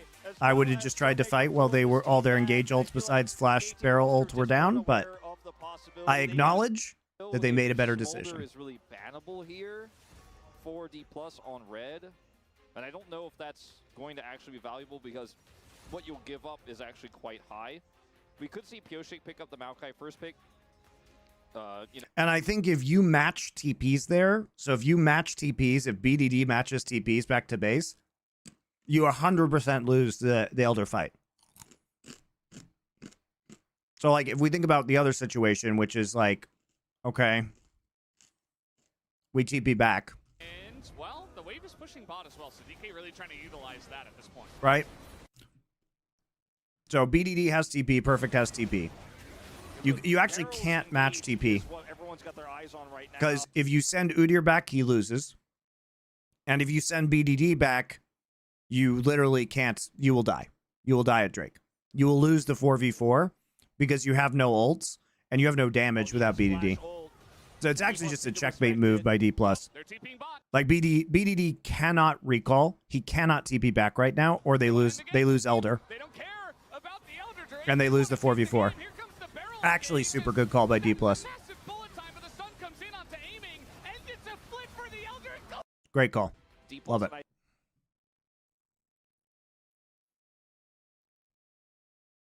And if you double TP, you lose Elder. So it's a checkmate move. D+ checkmates them. CBA Prod, thank you for your tier 1 sub.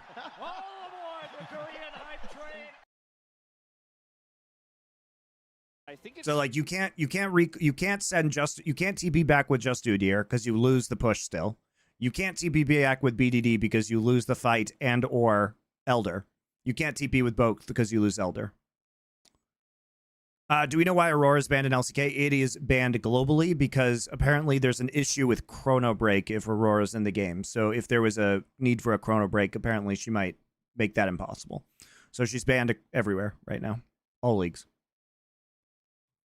Should be Maokai. I don't think the Ashe performance warrants a ban on red side ban Ashe here. Yeah, I do agree. I think in this meta, the tier list is the Maokai ban here. The question is, do they value a KT needed to pray that they win that dragon fight fast enough to double TP back to base. Yeah, they do, but they didn't have Ashe or Sejuani ult, which means they couldn't dictate the pace of the fight, so they couldn't win it fast enough, basically. Really, the problem was they didn't have Ashe and they didn't have Ashe Arrow and they didn't have Sejuani ult.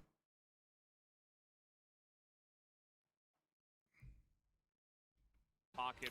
All right, so now we're banning the Vi, which is the typical one. So looks like Maokai first pick. Yeah. So much Yep. despite having a rough landing phase, which wasn't his elucid right now. All right, so they're teasing the Lee Sin, which is a lucid pick, but they're just going to take the Lilia instead. So I want to kite this one out. We're going to take MF again. Aiming was pretty good on MF. We're going to play Cork, or are we going to are we going to play Smolder on this side right now?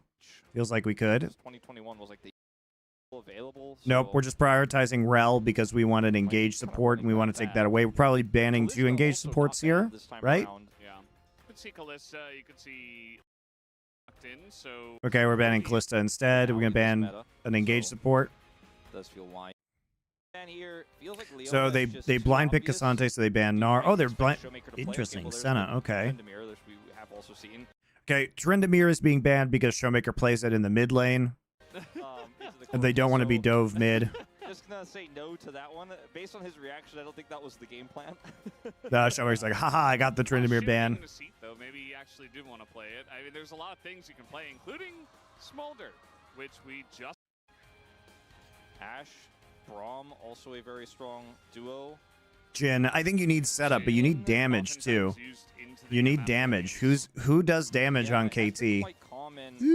I'm not sure I like this. Like with Maokai jungle, having the Jin feels weird. Usually you want a more carry-oriented jungle with this. At least I'm not feeling super sold on it right now. It looks good when Hamalife play it against weaker teams. Yeah. Like you have setup now, but you don't have the follow-through. Well, I'm just teasing Showmaker. Here would be interesting, to say the least.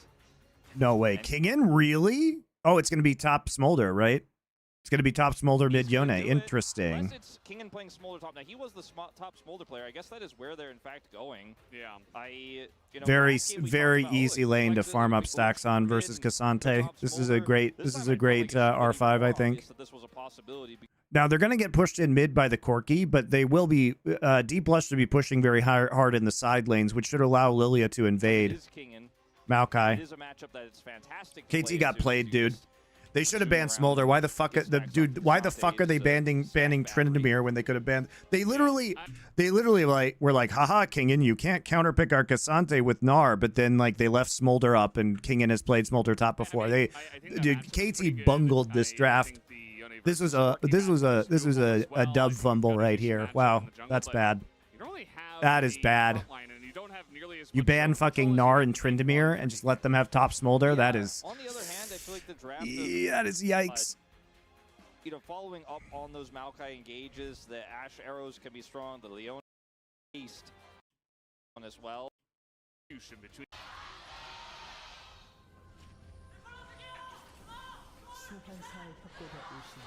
Like, I don't know what, like, if you're playing blue side and the Corki versus Smolder is now the known matchup and you take Corki and they haven't picked Smolder yet and you pick Corki Cassante and then they have R5 and you just don't ban Smolder, like, I don't, this feels like a really bad decision by KT. Will we have a 3-gamer again? Or will D plus Kia find a way to win on the red side up against KT Rolster? The draft's looking similar in some Any reason why Vayne isn't played on the top anymore in comp, even though they play things like Zeri Smolder? Because Zeri Smolder is just better. This time around against Cassante. Yeah, should be pretty easy for Kingen to free stack up here and get control of the lane. As long as he doesn't make a mistake and get Q3'd, there's just not much Cassandra. Like, just allowing the smolder flex to come through was super bad. Advantages up here with Piosik's help, and that could change, of course.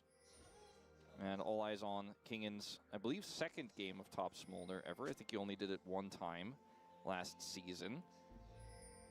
As bottom lane, be a little bit more interesting to see how aiming plays this out. Is okay, it's a lane swap, but not what you're used to. yeah, it's a mid swap with top. We used to see this with Jace, Renekton.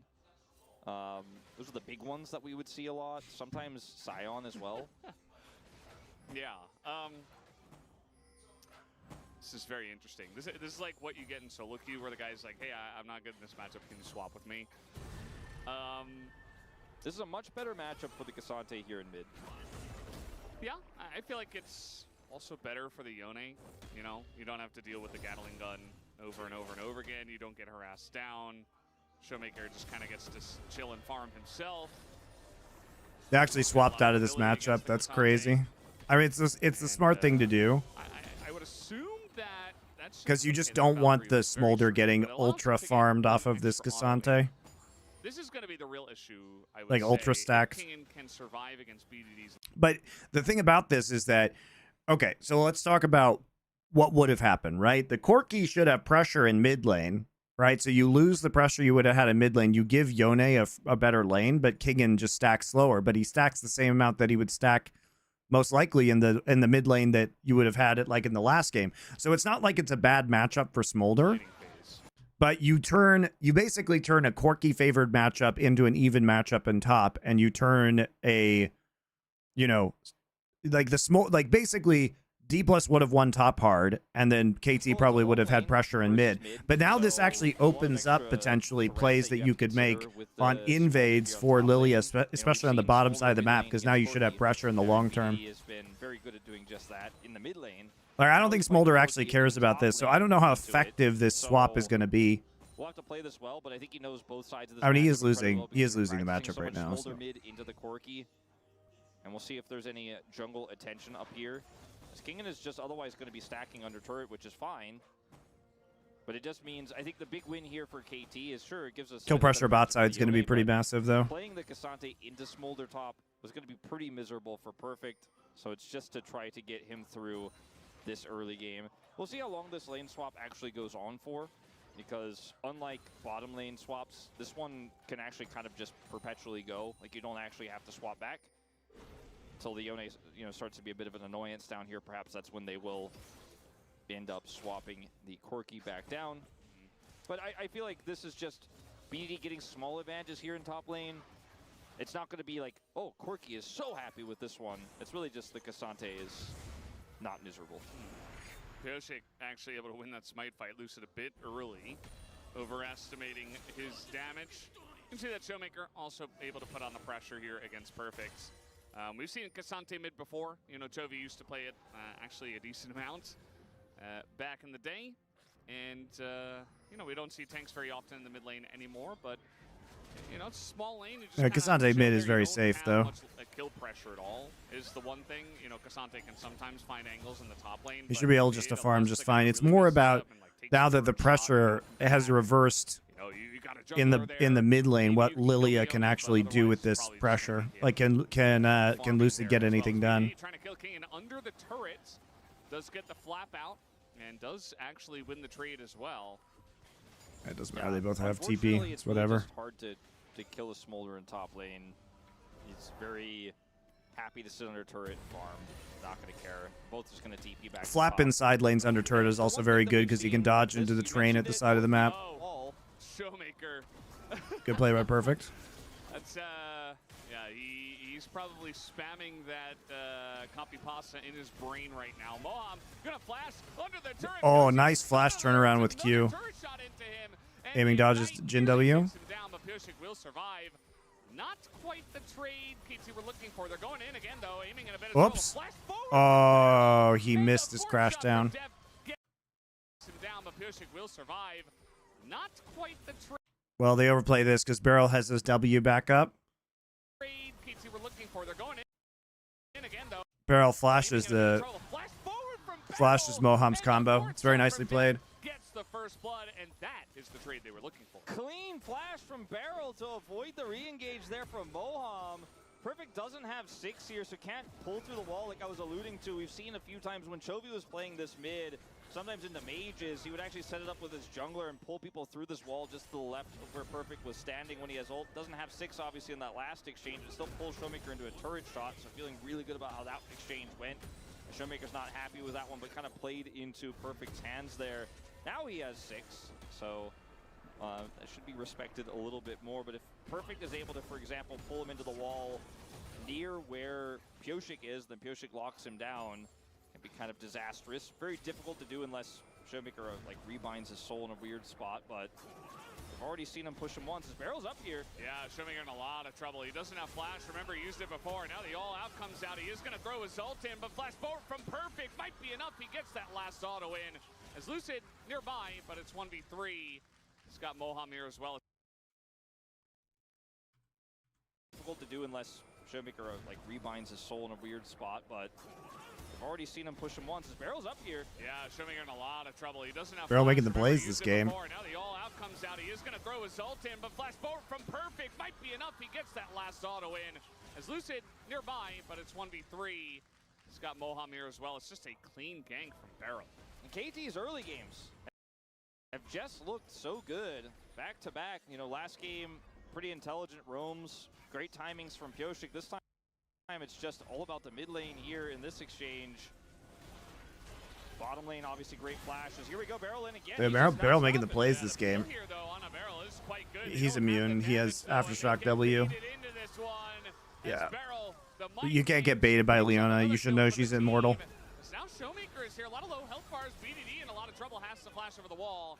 And he's almost definitely going down unless Ingen goes down first. But no, 1Q will get the job done. And the Grubs are actually denied.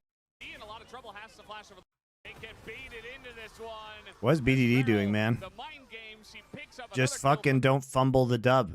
Just don't fumble the dub. What are you doing? Then you flash? No way. You flat? I guess he didn't think he had mana for flap. Goes down first, but no, 1Q will get the job done. What an epic dub fumble by KT. Here, Pyosik is very Actually just could have gotten 3 grubs there and taken the kill. Great timings from Pyosik. This time it's just all about the mid lane here in this exchange. Like, this is really good from Barrel to start things off. Here we go, Barrel in again. He's just not stopping. Yeah, the peel here, though, on a Barrel is quite good. They don't have the damage. D plus overcommit in the choke point, and now we just turn, just leave. The mind games, he picks up another kill for the But Showmaker comes back. Showmaker is here. A lot of low health bars. BDD in a lot of trouble. Has to flash over the wall. I think BDD thought Kingen just didn't have mana for flash, but Kingen had flash too, so I don't know. Bad play, bad overcommitment. Actually denied from here. Pyosik is very far away from any help, so I think we'll have to give this scuttle up at best case scenario. We'll probably be giving up more. The rest of the team will join, of course, shortly, but going back to this play, Showmaker uses his Q3. That's the moment Barrel's waiting for. He's already channeling his Hex Flash. Showmaker is just like, really? Really? Like, Kingen just flash after him too. He ends up getting caught there by the Zenith Blade, and Perfect has his ultimate, so that's really clean. And then this time, Barrel's... I mean, they know Barrel's there. They literally see him on a ward, and then he just Hex flashes straight in. A bit of a bridge too far. Does hit level 5, but BDD going in here, they don't have enough damage just yet. It's a kill of Lucid, but like... BDD flashing here is so bad. It's hard to make sense of some of the decisions we're seeing in this series, to be honest with you, Valdez. But it's D plus KT, it's Saturday Showdown. And no excuses. Leone not quite online just yet. Like Okay, now they have the matchups that they actually were supposed to have at the start of the game. Showmaker. Perfect has a lot of armor now. Isn't really going to be winning these fights without help. And Lucid has, fortunately, not really... I'm surprised that Kingen had mana for flap and Q. Well, as we know, mana is fake on new champs. Mana's fake, guys. Doesn't actually exist. It's a figment of our imaginations. Game for the Lilia now has level 6. Perfect is very tanky. Cassante might as well just not have a mana bar. Gonna be farming it up here. We're gonna have kind of this slow mid game you have to expect after a lot of action bottom side. Speaking of, Def just kind of walking up by himself in a 1v2. Deft inting. Flash and cleanse. Here's the bullet time, and Deft barely gonna get out. Just not much damage early on. Rank 1 on that ult, but why did he have to flash and cleanse in the first place is the real question we should be asking. Yeah, he walked right into Moham's range there, and he is Jin, who doesn't do very quick walking at this point in time, and is not able to get away without flash and cleanse. And so now he has no summoners. That exchange could have been enough to start up this dragon here for D+, but they do want to regroup first. They don't have Aiming's ultimate. So the lull state continues, but still a big mistake from Deft means he's going to have to take a trip home. Does have, had Swifties, actually opts for plated steel caps instead. Quite rare to see 76 that, stacks for Kingen. It's not a lot. We'll see, though. Yeah, we see it every once in a while. It was very fast last Nowadays, game, like 20 minutes, especially 225 was very I think we fast. saw- But they didn't win because they might have played been because they yesterday, somebody was overforced. playing Jin and they had Mountain Soul with 2 Mountain Drakes and they had plated steel caps and they had 111 armor or something ridiculous. It was like, wow, that's why is that a thing? Like, why is the Jin so tanky? It might have been Leaper, I can't remember. Maybe it was like Viper a couple of days ago against BNK. I'm not 100% sure, but it was a lot of armor regardless. Kingen still suffering a bit, not handling this lane quite as well as BDD did earlier on. Joshik's coming over here, does have ult. D+ are just going to vacate the area because the Smolder, I mean, he has ult.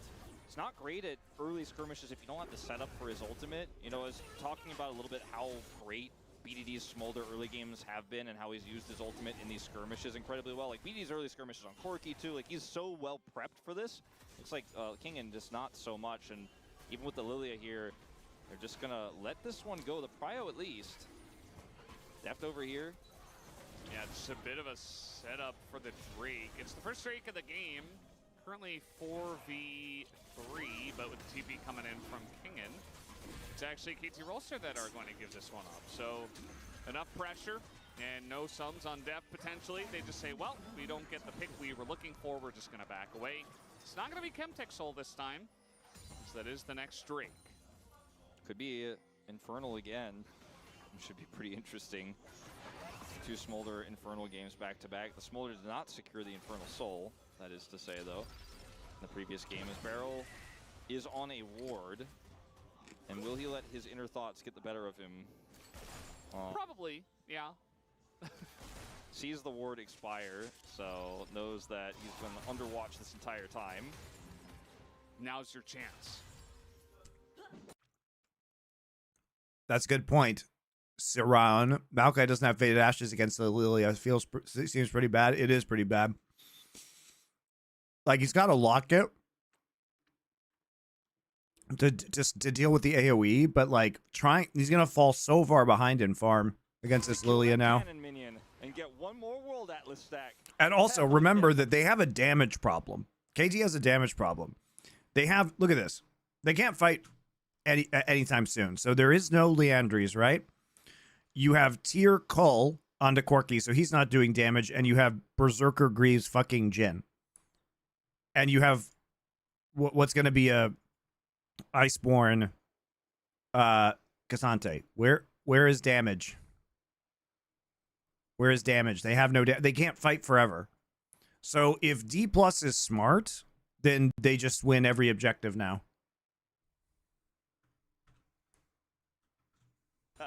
He did do that. Kingen threw an ult in, didn't hit BDD, but he clears the wave. Like the KT came into this draft with a damage problem, and you absolutely can't build luck at first. I think on Maokai here. Between Kingen's Smolder and BDD's Smolder, obviously he's a top laner. He's playing it. Oh boy.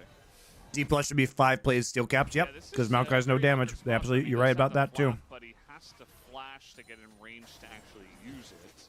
Corki doesn't even deal mixed damage anymore. It is definitely a 5 tabby angle. What I was just gonna say is Kingen kind of gave me a +1 on the point. Was BDD's really been preparing this pick, right? Knows the Corki matchup incredibly. Are you watching Gen G versus HLE? Yep. Not on this stream, but I will be watching it. And it's not in 2 hours. There's the banger of Nongshim Brion first. Lost, but hasn't really been joining team fights the same. Hasn't been making the same impact that BDD did in the early game on his Smolder. Does feel like you can feel the gap. Different roles, different situation. And he did pick up that Anti-damage composition. By the way, this is the freest Smolder scaling game of all time. His proactive plays. He's just kind of on Like, the back foot here against this court. Because of these builds, Smolder should just... I mean, there's DK should not be doing anything because they outscale. Wei Kingen is playing a lot of games recently. You know, he's playing 114 stacks now, 13 minutes. Or not Smolder. Was this going to be like a 23-minute, 225 for Smolder? Having a big impact on the games, and then he's been playing a lot of GP.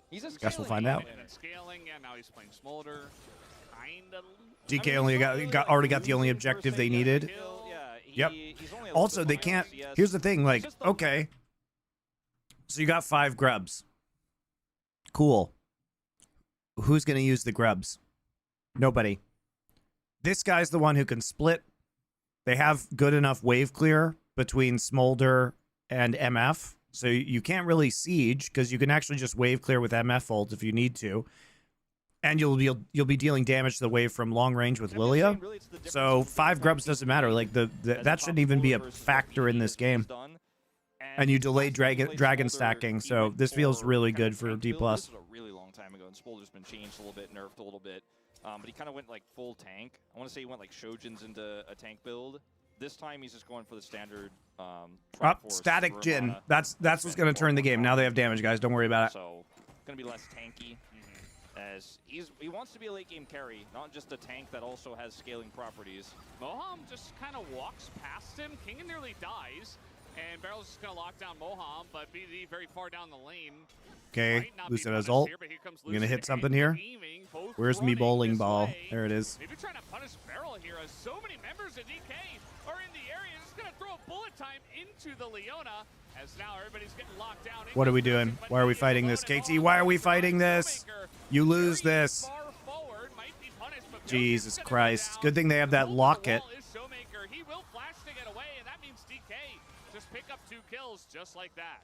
Okay, messy fight. KT's super disjointed. They almost kill Kingen, but don't quite. They almost have the Maokai engaged to turn things around, but he's a little bit too far away.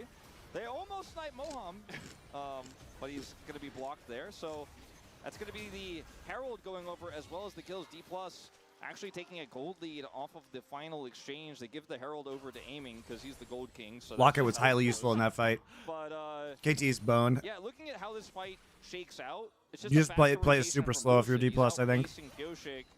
Deft isn't able to offer anything in this fight. In fact, aiming offers Barrel a lot. forces He has S5, bullet flashes time. into it. He's an MF doing a ton of auto attack damage. And yes, the re-engage comes through here with the ultimate of Pioshik, but it's just a little bit too late. And Deft he's just tricking people. He's walking around reloading while Showmaker gets pulled to the wall. Great flash. All the Was a bullets good are flash. falling all over the floor. He like stumbles over them. It's really awkward. I just feel like the impact that aiming had in that fight versus the impact Deft had in that fight cannot really be compared. And the numbers advantage from D+ just having the faster rotation of Lucid was a bit of an issue. Yeah, take a look at this turret plating graphic. We don't often get one that has 1 plate on it, but I feel like it fits this matchup because these two teams, not necessarily the most macro-focused teams in the LCK, if I'm being nice. You know, sometimes they get a lot of plates on aiming and stuff. It's really matchup dependent, but this game hasn't really looked that way so far, let's say. As now DK, they would love to get 2 Drakes, stack it up, maybe hope to roll an Infernal once again. See if they can do that, or if KT will challenge them. Yeah, if it's a Mountain Soul, that's going to be really good for KT with this Cassante pick. And the tank Jin. Yeah, as well as the Locket building Pioshik to not go Leandri's first. Yeah, I actually don't mind Leandri's second. I feel like at least 1 tank item is necessary in this meta. Like you were talking about in the first game, like the Leandri's with the poke, with the saplings, it still matters. This Kingen in a bit of trouble. Down comes Bomb just to keep him alive, but that in this meta. What healed like him? You were talking about in the first game, like the Leandri's with the poke, with the sapling. What healed Kingen? Still matters. This Kingen in a bit of trouble. Did he level? First game, like the Leandri's. Oh, the ult did. Yeah. Still matters. This Kingen in a bit of trouble. Down comes Bomb just to keep him. Oh, he's fleet footwork. Must have been. a Mountain Soul. That's going to be R really good for plus KT lethal work. All right. with this Cassante pick.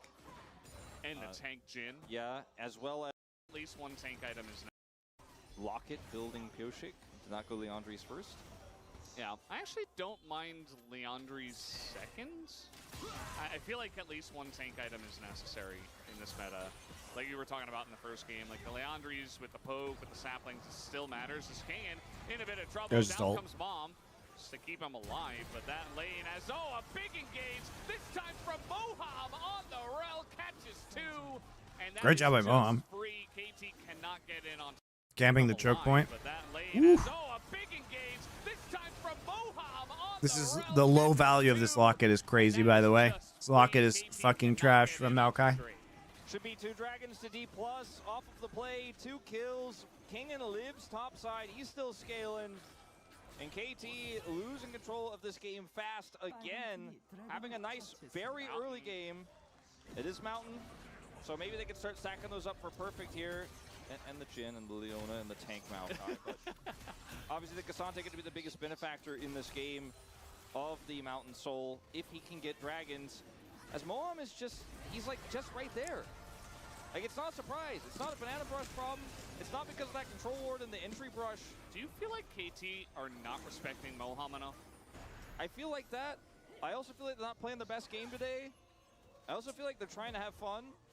That's like the second time they've just run straight at a rel and gotten punished. As a stacked up tight ball of players and about the radius of a magnet storm. Yeah. And a bullet time that perfectly overlaps with it. Sure, and I mean, you want to contest the dragon because it's going to be potentially a high-value soul, especially when Chemtech is already on the board. Aiming, the Gold King just picked up his second item of LDR. Yes. 18 minutes into the game. He knew it was going to be Mountain Soul as well. He's like, just getting it ready. Showmaker. Yeah, Leone hasn't had Outside of BDD's int, he's game, actually frankly. They like haven't needed having it. a good game. He's creating a lot of pressure in the side lanes, and he's forcing a lot of sums and other like key abilities. King maybe being put down in lane, but he's still scaling. He's not gonna get that much out of the Mountain Soul. He's got plated steel caps, but he's getting stronger later. He keeps almost dying, but then not dying. Force CP there too. And Get BDD off this garbage why team, they guys. Rushed into that dragon fight. They're like, man, we need to do something before this smolders online. And I missed last Jin year's has KT. Static Shiv, which is not my favorite item that he builds. So Well, he's going to be clearing the waves and then reloading and not doing a lot of shooting compared to the MF in this one. you know, KT either look like they could be the best team in the LCK, or they look very sloppy and uncoordinated and unprepared. And this is one of those secondary options in this game. It's still only 1,400 the gold lead here, but Showmaker, his opportunity, and he will get a bunch poked down. Barrel? Does get Barrel in. Barrel just going to assassinate Showmaker, who is not very tanky at this point in time. Nice lineup here from DK, as now the sleep is going to come in, and a massive bullet time once again forces the flashes away. So many low health bars on the side of KT, but they're still going forward. Lucid, and he goes for the arm guard, but he's probably, he's going to get away, and he flashes out of that one, aiming, takes down the Leona, Just no damage. who just goes a bit too far. I mean, Barrel played the first 2 engages very well, but then maybe going a little bit too far on the last one there.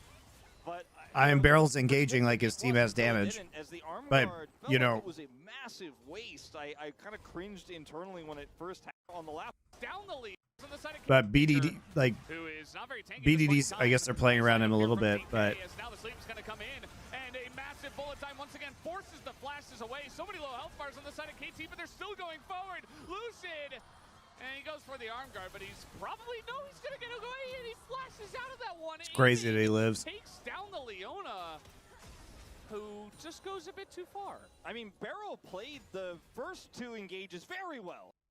I kind of cringed into kill on this plastic and was able to get his magical footwear early too because he's got all these kills. Showmaker really having trouble in the wants to Yone make this a play game. here on the BDD, doesn't hit the initial. I mean, I guess he does get some good value there. He's actually in trouble, right? He gets engaged on Barrel with a really good punish. That's the first part of this that's really good. Then Moham gets caught, and Barrel is like, all right, we're ready to go back in here. After the bullet time, He is able to avoid most of that damage with the Eclipse. Goes on to Lucid. BDD has a ton of damage, but then look at this. Perfectly timed to avoid the rocket. The flash timing and is so good. Flashes away, so well timed. His Draft is trying to set up a trap there, just couldn't get On it. the road again. Thank you for your tier 1 subscription. Welcome back. It's rough, you know, to set the trap in a really good spot when you're juggling all the bullets at the same time. It's a lot of stuff that you have going on.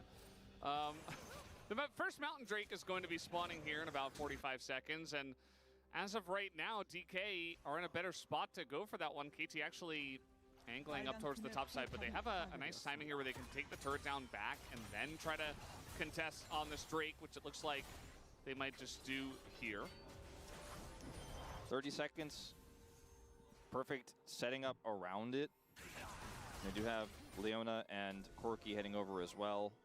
King and not 225, yeah, just at 200. 200 here. He's going to need a few more waves to actually complete this, so shouldn't have it for this fight unless Perfect ends up standing in his abilities.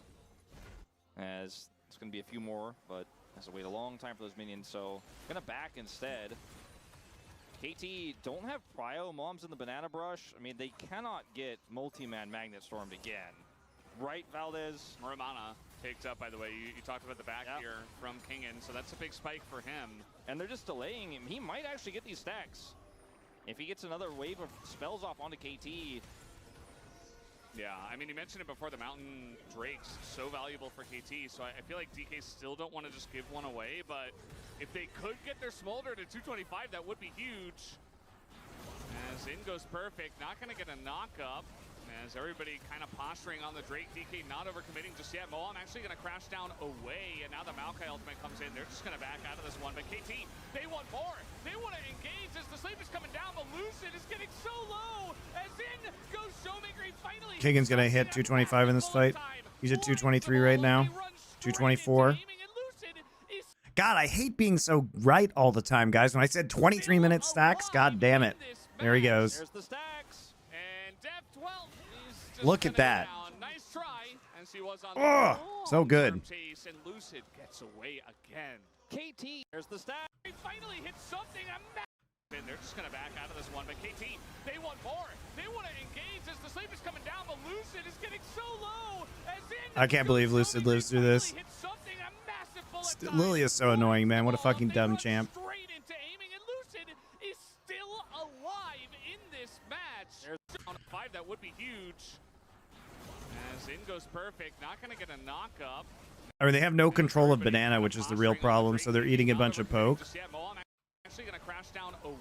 And they should just take the Drake and leave, guys. Like, just hold the dub. You used everything to zone them out. And now they're just kiting, right? Like, they're engaging in exactly the way that D+ wants to fight them. It's also a very good Yone ult that gets them away from Smolder so that they can clean this fight up. They run straight into aiming, and Lucid is still alive in this match. There's the stacks. And Def 12. The problem, though, for KT is that they commit Maokai ults, and they've already used Jhin ult, and so they don't really have any way to continue that engage, especially if D+ is kiting into a choke point with MF and Smolder. Look at the setup here. Right, if you paused it like right here, you're like, all right, look at this. They're zoned out. Look at Def. Gonna set up his last third. But there's no reason to go for this engage, you know? You guys know what like, you get the Drake, your tools are down, you use the Maokai ult to zone. And now you're trying to go in. Perfect also does not have a good Cassante ult here. He tries to use it to get the kill, but just commits suicide instead. Like, it's just actually baffling, KT. There's no reason. But Barrel was like, okay, wait, hold on. They're zoned, but they're still close. The static rapid fire is really putting out the DPS, yeah, for real. I mean, they don't have any damage. Like, I want a dragon. You're like, oh, they messed up. They can't fight in extended engagement. The game is over. Like, look how fed this fucking MF is. Instead of like, oh, I've got a pick angle here. The Yone's a 2-item now. Zonia's is complete on Lilia, so basically she can zone people. Smolder is huge. Stacking up. They wanted to win that fight before King and 225. They failed to do so. And Wolf, you're exactly right. And the issue is it's not even the Smolder that's the big issue. It's the MF. Look at Aiming's items. Yeah. He has the max bounty possible. Yeah. He is the Gold King. He has 3.5 items at 24 minutes into the game. Yeah, Collector probably feels really good here into Lilia, Smolder, Yone, MF. Like, they only have Rel really for a tank, so collector value, I think, for Jhin here is pretty high. You get him. You can have that money. He needs more. He's the gold king. He is. What he does. He has a BF sword as well on He's top a magnet. Yeah. Well, I think actually Moham is the magnet, but That's true. So, That's good. KT was probably feeling the pressure of needing to break the game open, or they just auto-lose. Yeah, they definitely know they're on a timer. Gino, thank you. Welcome back. Thank you for your Twitch Prime sub. that's kind of the idea that I had. Would you say aiming has been on a hot streak, or is that his level? I mean, aiming has been very good over the past couple of years. I mean, he was great on You know, you think about the MF. he was great on KT last year. Or rather, Pyosik is just dead. Yeah, I mean, there's not much You know, they in can do. powerful The team is ADC so metas, strong, and the MF aiming can be is really just good. Untouchable right now. We talk about the Neox, thank you for your Twitch Prime sub. good into the MF, but we have not seen the MF shut down at all in this game. they're going to start Baron here. Barrel trying to look for Moham's flank. Oh, and Jin's going to open up here. They want to get Lucid, but he's got Zhonya's completed, and now the Smolder's online. The MF's Dude, the Smolder got so much damage done during that Zhonya's. But the damage is not coming from Shoemaker. It's a triple kill for Aiming, who now has 9 kills. The MF's in a perfect... KT swapped aiming for Deft. Oh, my friend, it gets better. They swapped Keen for a rookie. They swapped Cuz for Pyosik. And they swapped Lehens for Barrel. If you think that was the most egregious swap that they made, you know, swapping aiming for Deft is probably the best swap they made. Oh, and Jin's going to open up here. They want to get Lucid, but he's got Zhonya's completed, and now the Smolder's online. The MF's in a perfect spot. Showmaker will go down, but the damage is not coming from Showmaker. It's a triple kill for Aiming, who now the in this game. I mean, what are you gonna do, right, guys? Trying to look for Moham's flank. Oh, and Jin's going to open up here. They want to get Lucid, but he's got Zhonya's completed. Lucid Zhonya is so good right there. Smolder's online. The MF's in a perfect spot. Showmaker will go down, but the damage is not coming Showmaker from understands his job is just to It's a CC triple people kill in suicide. for Aiming, who now has 9 kills. Yeah, Mohan has been good, man. Moham is stepping up. I'm liking this shift. You know, it's been very rare. Moham's been good In since fact, he's we come in. haven't seen it this season. Deft AFK again. What is Deft supposed to do? I don't know what you think Deft is supposed to do here. Like, they have to poke them first. Like, the idea here is you poke with rockets and Jhin ult. Here's the question, guys. Here's the question for you. Why is Barrel going in? Why is Barrel going in before you can actually poke? You have to, like, I guess he thinks the Baron may be lower than it actually is because they don't have vision in the pit, but you can't go in there. You know, it's been very rare. In fact, we haven't seen it this season, but it's been rare in general between these two teams across the last few years. But it is looking more and more likely that we are going to have a 2-0 here. D+ looking to be by far the stronger team here outside of these early games, and the mid game came a lot faster this time around. Just look at this. I mean, Pyosik's just out of position. They just hard commit. They're like, cool, we go Baron. And even without those critical tools for the engage, they have this really fantastic turn, and Aiming does so much damage in these fights just with his auto attacks and double ups. He just cleans up house, and no one can close the gap. Plus the burns coming through from Kingin. And this draft, again, with 6 minutes, he is when he disabled to play to 7.8K. That's the value of items at 27 minutes. Yeah, I mean, the Baron just might end the game. They have this in. Yeah. They've got pretty good siege, you know, with the Lilia, the Smolder, even the MF herself. This game is big over. Cleared, and the Baron buff not too much longer, but Pyosik's just going to go in, nearly dies. Mom might take him down, not quite. As now trying to go in onto King, and again, he's not really the target.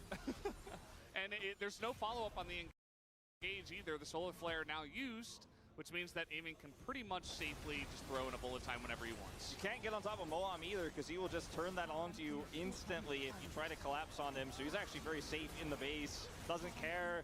It's a second inhibitor, and the siege continues. Baron's still up for 15 seconds. Honestly, I think Showmaker should have just built the Sunfire Yone this game.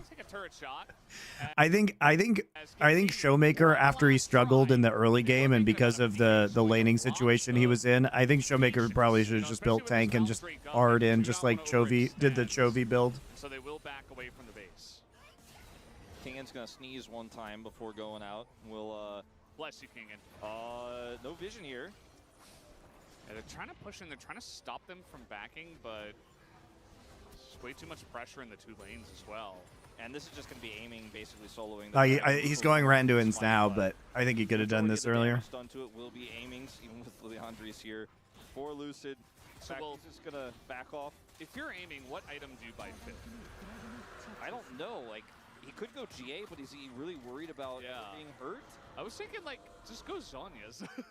So far ahead. Oh, looks like he's not going Zhonya's. Probably going RFC, I guess. Yeah. Well, he goes Phantom Dancer. Yeah, I mean, that makes more sense, especially for an AD carry player, but I feel like myself, maybe I would have just gone Zhonya's. Just get the arm guard. Yeah. It's not a bad idea. But GA also is another good call. Sure. I mean, that's what the expectation would be, but does he need it? I mean, it's got good stats. At this point, he could just, like, close his eyes and open. DK, they've only got 1 lane to go, and it is this top lane. They took down the Mountain Drake. Don't have the soul just yet, obviously, but they're looking to siege here even without the Baron, which does spawn in about a minute. So just looking to keep the pressure up. The other 2 pushing lanes should keep KT in kind of a vice grip in their base. Yeah, Showmaker's in mid here on the cross as well. KT, they gotta send it. They don't have anywhere else to go. They're gonna go in onto the front line as in goes Mohawk, catches everybody. The bullet time is just insane damage. Everybody is Showmaker's from the flank. As it's really the victory lap this time for down KT. All right. Well, KT, I think that was a draft gap, guys. That was a wacky little draft. The bottom duo, the kings of this second. In the LCK. Okay, we're on to T1, guys. I'm gonna go to the bathroom. Be right back.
Yeah, you can always ask off-topic questions. Nothing's happening in the game. I'll just answer them anyway. You guys love distracting me by talking about Star Wars and my Star Wars game playthrough potential plans. All right, let's go. Renekton immediately the follow-up here for clear, as well as Zyra. Okie dokie. So Closer has been a Yone merchant for a long time. We're taking away Raptor from Vi. When casting games, what are your tricks to keep your voice going? I need help with running 8-hour D&D sessions. Well, I have been doing this for a long time. First off, project from your diaphragm. I mean, I'm a trained actor, right? Stage actor. So also, if you're having problems with your voice, drink throat coat, man. Drink throat coat. Here, I'll link it for you. Put some honey and lemon juice in throat coat tea. Shit is banger.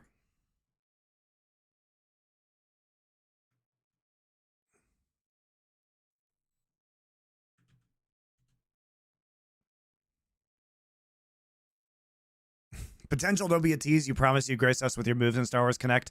I gotta find time, guys. Throat goat, yes. Look, it's just what it's called. It's an herbal tea that is wonderful for your voice. So you already have really strong top lane and an extremely fast clearing jungle with this duo. And then Italy's taken away. Sejuani does feel like pretty viable in this situation just because it pairs well with the Ashe, but isn't going to be as strong. The Zyra will not be able to match the clear, will not be able to make the same impact in the early game. Instead, it will be Viego to come through here. It does make you wonder. Monty's Maple Story is massive as people stay in Korea. I mean, it is massive, but I don't ever see people playing it. You guys understand I have 2 kids, so I don't go to the PC bongs. I don't talk to anybody. I sit in my little closet and I talk to you. That's what I do. I could be on the fucking moon, guys. It doesn't matter where I am. I live in fucking the ass end of Incheon. I don't do anything. I make podcasts. I run a business. It doesn't matter what country I'm in. The Faker just locks up the Azir, and well, never really any doubt. And I cook. True. As both on my podcast, I cook all the time. And then I cook in real life too, literally. All right, so Nidalee ban versus Owner. This has been popular. We let them have Ashe first pick, always super dangerous against T1 because you never know where it's going. We're going for a Viego reset composition. They take Corki. Faker prefers mages, so he's been playing more Azir when he has the opportunity to do that. We take Renekton Zyra. Okay, so we're saving top lane pickup right here. What are we going to ban? Top laners? Supports. Okay, we're going for supports, even though banning supports might just force the Ashe to go support. Is it like Caitlyn Ashe or something super annoying? Gnar into, so we take away the Gnar for Zeus. He's going to play Kennen. Probably. I'm going to have the support counter pick. This means that Keria should block the Rel. Mid. Yep. Azir 80k. Wait. Gonna be the Yep. Oh, Kennen, what a surprise. What a surprise, guys. What a fucking surprise. Who banned Aurora? Riot banned Aurora.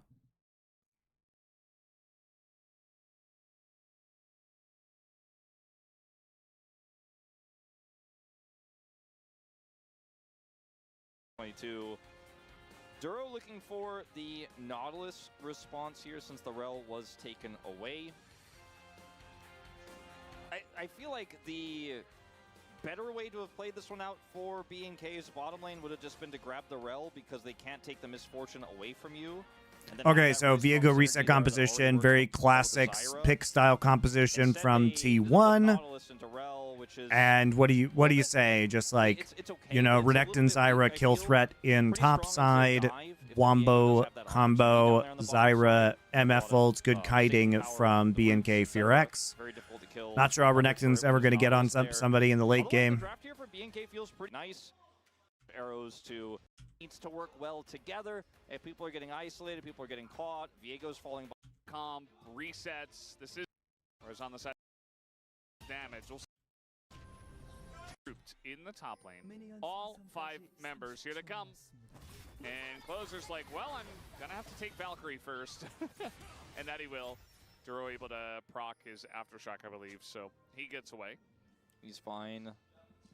Very nice to get the Valkyrie out of Closer early. Ashe level 1, incredibly strong. Ashe and Braum, even stronger. Why that was banned away. Clear will avoid the slow. And also slice and dice at level 1. Also, whatever Elephant show is out every day when I'm exercising. Thanks for the content. You're welcome. Tomorrow, lol. Hopefully you're watching the culture content too. Play. Pretty successful here for T1. We're popping off on TikTok now. It's not going to be the end of the world for either of Nerd these Legion to the moon. to have their mobility options at level 1, but it does hurt their... One of our recent clips is like at 500,000 views on TikTok now. It's fucking going crazy. It's doing like 10 or 15,000 views an hour. It's going bonkers. Would like to have Gatling gun. Instead, he will not. Also -1. Unlucky. We do see PTA cannon. Yeah. When it's a low-stakes game and Zeus is on cannon, sometimes he does not do the ability power items. I mean, especially into the Renekton. Renekton very difficult to push out a lane, but if you want to try your hardest, that is one way to try to do so. Nice buffer from Duro just to say, I do not want to fight you early on. And just get away from that one. I mentioned it in the draft. I want to see high tempo from Raptor on his clear, and I want to see him get active in the side lanes early. Yep, looks like that's what he's planning on doing. We'll be spotted by this hawk shot from Guma. And Zeus knows that Owner needs Okay, Owner covering top side after blue quadrant clear. Range advantage he has with that PTA as well. Raptor's pushed away from his jungle. And clear doesn't have level 2, but okay, just preventing any kind of like 255 gank. A red buff stolen away. As Raptor will at least get his Krugs. Zeus really putting the pressure on with that PTA and the range advantage. And that means Owner will get that extra buff. And then be able to go down and take his own red. And now Owner even going to show up in mid, but Faker taking it out on his old understudy. Remember, Closer used to be on T1 behind Faker. But yeah, I think especially that Valkyrie kind of hurting Closer, not really able to chip away at Faker's health bar here, and Faker taking every opportunity to try to trade as much as possible.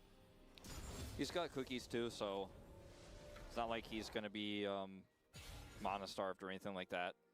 Closer, on the other hand, was relatively low. Decides not to complete the back.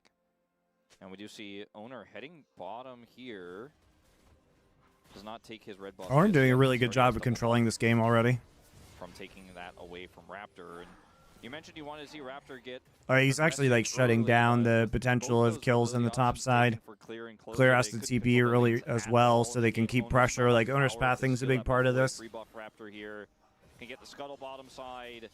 And he just has so much control off of the level 1 play. You know, these are the dominoes kind of falling over, the butterfly effect of what can be such a strong start.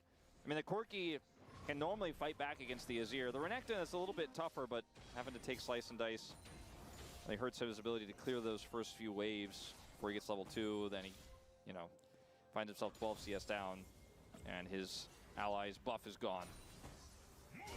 Yeah, it can be rough to play any jungler when it feels like you don't really have any prio in any of the lanes. The top lane, as you mentioned, not great. Mid, it's Azir versus Corki, so that is very notoriously anti-fun, not just because the two of them can't be pushed out of lane by one another, but also because it's not a lot of gank assist until Azir hits level 6. And before that, you're kind of just hanging out. And even when Azir does get it, Corki has ways to get out of it as well. So don't see a lot of action here, which means that Raptor's just kind of farming. And that is mostly what we're seeing here in this early game. Yep. Standard stuff. Supports have decided they have had enough, and they will leave. Yeah. They do not want to be part of the bottom lane farm. Really important for Duro to come over here and try to put the Any damage that Closer does to him would be significant, but it looks like that's just going to be the end of that. Kennen has been struggling, by the way, 3 and 12. 20%. Yeah, I feel like we've seen a lot of blind Kennen, a lot of weird draft spots for Kennen, and it has not really been working out for a lot of teams who are like, oh, I have the answer to X range matchup. It's Kennen, but it doesn't work for the draft. She's a poor performance of it all overall as Carry is going in. Going in, and Hannah is, well, actually... To X range matchup. It's Kennen, but it doesn't work for the draft. She's a poor performance of it all overall. Great engage by Keria here, by the way. Like, the Zyra is very fragile at this point in the game, so doing the all-in, even though they do get the exhaust down, it's super nice, especially because Owner's here too. Hey, they gotta get out now. And that is a trade of junglers. As the collapse did come in afterwards. No grub's actually taken. Interesting. Bottom lane at the moment. Yeah, Guma hit 6, so wants to get away. Extremely strong on those first fights, so yeah. Ends up being a trade of kills. Both top laners are actually the ones who get the majority of that gold, so they pick up the kills themselves. But a very decisive call there from T1. Yeah, gets a nice play, but you talked about the Renekton. We saw it yesterday as well with Gen G. So probably not, at this point, guys, we're probably not even going to have really a second grub spawn in this game. Not really. In the early grub fights. Yeah, I mean, just look at this. Duro is not fast enough to react to deny Carria's engage. Zeus commits the Maelstrom, but it only hits really the target they collapse on, Raptor. And then Clear just slides in here with his ultimate, does so much. Clear has been surprisingly good recently, guys. Like, for a guy who has spent the vast majority of his career being a total fucking bum, he's had quite the glow up in the second half of summer. The key one that you want to get, and then Raptor will come over here and try to grab the second 2. That was a nice little timing that Owner found. Nope, it's 80 Kennen, guys. He's going Bork. I don't, like, is this even good? I guess, so the thing is that they have probably sufficient damage, and I guess it does create a split push threat, but you would think you would want the burst to more easily get Viego resets. We'll crash this wave in, so lost farm for Faker in the mid lane, and also that guarantees the second and third grub go to Raptor. They're not Raptors, but... Yeah, we have Raptors now. They used to be Wraiths. Times change. The white. The what? The white buff. W-I-G-H-T, white. There's a white. Or the Gromp it is now. Remember that? Is that what it was called? Yeah. Wow. Guma's just going to be ulted, and... Bring back 80 Kennen. Bring back Reckless and 80 Kennen, right, guys? In bot lane. Well, ends up being a big exchange there. Hannah's ultimate super useful defensively there as the cleanse. But T1 will get the dragon as a result of this. So we've got part of the top side objective. We'll get the full bottom here on that dragon. We'll see what comes with the second Drake here. Get a bigger clue on how much this really means. Zeus has just been learning from Reckless, guys, on T1 Academy. It's not Grasp Azir or anything like that. It's not going to be super tanky. But straight to Hex. I like Dudu. I think Dudu is underrated as well. Dudu's good. Feel like we're headed to a like Dudu's pretty good. Cuz is the only reason why KDF wins anything. Bulldog has a tiny champion pool and sucks at laning. Destined for it. Ox, you know, he just had his okay, Guma's just gonna flash that. A lot of respect shown. Ox had his dinner. He was feeling a little sleepy, you know, and just kind of leaning back in the chair a little bit too much. Doesn't realize that the second Drake is about to be killed in the future here. We'll see how it goes. Could get another Infernal. We had Infernal Soul. Has been able to maintain CS parity here, despite having to take that additional back after his teleport. Closer will take a small lead here. So Raptor's kind of lurking around, constantly threatening as Duro's like, oh yeah, maybe you guys could catch me with an Emperor's Divide. Then they look for a turn, using vision very well, but T1 are just not going to fall for it. Dudu got Dandelion out of jail. How the fuck is he underrated? That's a great comment. Can be really important for, you know, potentially that second grub fight. Witcher references. So good. Very vulnerable to that Renekton engage. To potentially even getting caught by Raptor. He looks for the root, so that was actually a pretty huge win in the bottom lane while Keria was roaming for Duro to just grab a potential hook take his flash away. Going for the barrier instead of the cleanse feels pretty good when you consider some of the aspects of this B&K draft, but see if he does end up getting punished for that if he gets rooted. Yeah. It's tough to go for cleanse into Nautilus. Doesn't feel too high value. For sure, for the lane. I mean, it's just kind of the way this game played out. You know, we didn't really see a lot of action down on the bottom side, so it feels like the barrier doesn't mean too much, but it could have in a different game state. Whereas the cleanse, I know a lot of AD carries that would just take cleanse because, well, there's Renekton and Zyra, and you never know. You get hit by a root. It's like, well, need to get out of that. Yeah, might have been like heal could have maybe helped him avoid that, but you know, it's tricky to say if you're going to get that one to actually go off, because it's a little bit of movement speed, but that's a big hitbox on the dredge line, so yeah, that was the way. Well, look, barrier is way better than it was when it was ghost for both AD carries on the bottom lane. For All right, BT done. This is a big timing here for MF. They are actually going to get a second chance at grubs here for like a minute and a half, so they ended up being taken. But MF can solo push mid lane now, and maybe Furex can actually do a grubs play now that BT is done. This is where MF gets really annoying. More mobility. Yeah. Because basically she just wins in the 1v1 when she pushes. Why is Closer TPing? Okay, I guess that's free. It's free because Closer TP bot. It's free grubs because Closer TP's bot. Okay. What the fuck is that? Why did he TP bot? As we've really slowed down. Feeling the deep lull state coming on.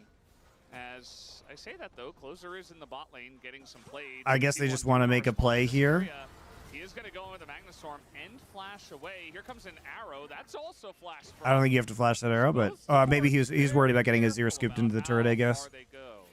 Very aggressive plate gank from B&K. They got one plate for TPing into the bot side and giving up the actual Void Grub buff, because now the one Void Might buff is there for T1. That was very weird by Furex. Now they're going to get good value out of the Void Grubs, so they lose 2 plates in topside. That is such a net negative play for Furex. It is crazy. They lose Flash on topside. They had the Azir, so what the fuck, man? What was that? And it has the Blade of the Ruin King actually online now with that extra plate going over, so that's a pretty quick buy here around 13:30. I can't wait for the Deadpool episode to come out. And Monty will have to understand Gambit is way cooler than Beast. The only reason you think Gambit is cooler than Beast is because you were 8 when you saw Gambit in the 90s, and Gambit was cool for that time. Gambit's aged so badly, guys. He's like the 90s personified. For the side of B&K, as Kennen is getting very relevant very quickly. It's not the, rush to... Beast is eternal. Beast is timeless. AP build here where you're like, oh, the Kennen's going to be doing a lot of damage, but he's going to be doing a lot of poking in these fights. Sturo is really kind of on the money with his hook aim today. Yeah. He just needs a extension buff. He needs to go into the talent tree and just hit the button that says extend hook range by 25%.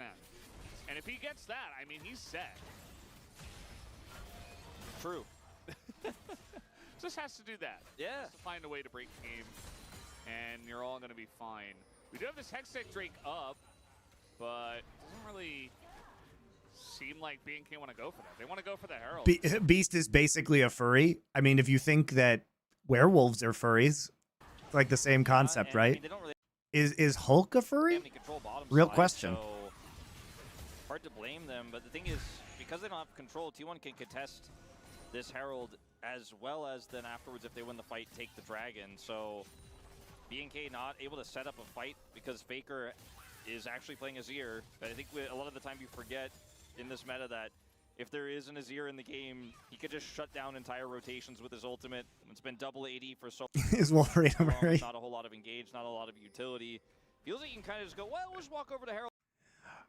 Gambit was cool in the X-Men 97 cartoon where he sacrificed himself. No, he wasn't. He was a fucking cuck, dude. He was a fucking cuck. He was just like sitting there getting cucked by Rogue with Magneto. Gambit was not cool in X-Men 97. Can't get in there careful or safely. And actually it's going to be B&K resetting. T1 will match. Yeah. Also, And Zeus X-Men is 97, just pushing, immensely overrated. pushing. Yeah, I feel like AD Kennen is definitely one of the most difficult champs that's quote-unquote in the meta. It's not really in the meta. We see a lot of Kennen, but it's almost always AP because Gambit died a cuck, spacing man. basically Think has to about be that. perfect. Your range isn't that long on the auto attacks, but But don't obviously worry, it's they'll longer bring him than back, Grenade, and obviously. especially this matchup can be very difficult. By the way, it is Infernal Soul All right. in this game. Feeling great for T1 with a 2 Drake lead. And yeah, it's in Zeus' meta. Yeah, I feel like Zeus in his prime, this is like a perfect champion for him because Did I watch 97? Yes. Doa and I did a Nerd Legion episode about X-Men 97. It's on this channel right here in chat. You can go watch it. Gambit's a ridiculous cuck. Jubilee is spacing terrible. always one of the things that we always really talked about. Why didn't Cyclops have a three-way with Jean Grey when she was turned into the Goblin Queen, guys? He could have had a three-way with 2 Jean Greys, and he didn't do it. What's wrong with him? About that he was so good on Naron. Yeah. What made him so strong as a Nar player? Like, this is what you need best as AD Kennen. Oh, definitely. I mean, I think, okay, that's your range He extender. needs the 25%. Yeah. Guma executing on the walk away from said range. Monty, what the fuck are we talking about? X-Men 97. I feel like it's possible that Jean might not have been into that. Come on, man. Strategy very well there. Yeah. Didn't flash this time. But I mean, the cannon is going to get the whole turret. And when you have a farming cannon that's actually building AD, it's kind of a problem that he's getting all of this money, and there's just been no answer whatsoever. They gave the dragon, but also failed to get the herald. So turret for flash missed hook. That's the cross map. Yeah. Do you remember BNK when they got behind against Hummel Esports? It was a lot of, okay, Raptors. So, guys, I'll take this. Yeah, it doesn't count as cheating. No. In fact, it definitely doesn't count as cheating because there was the clone substitution, right?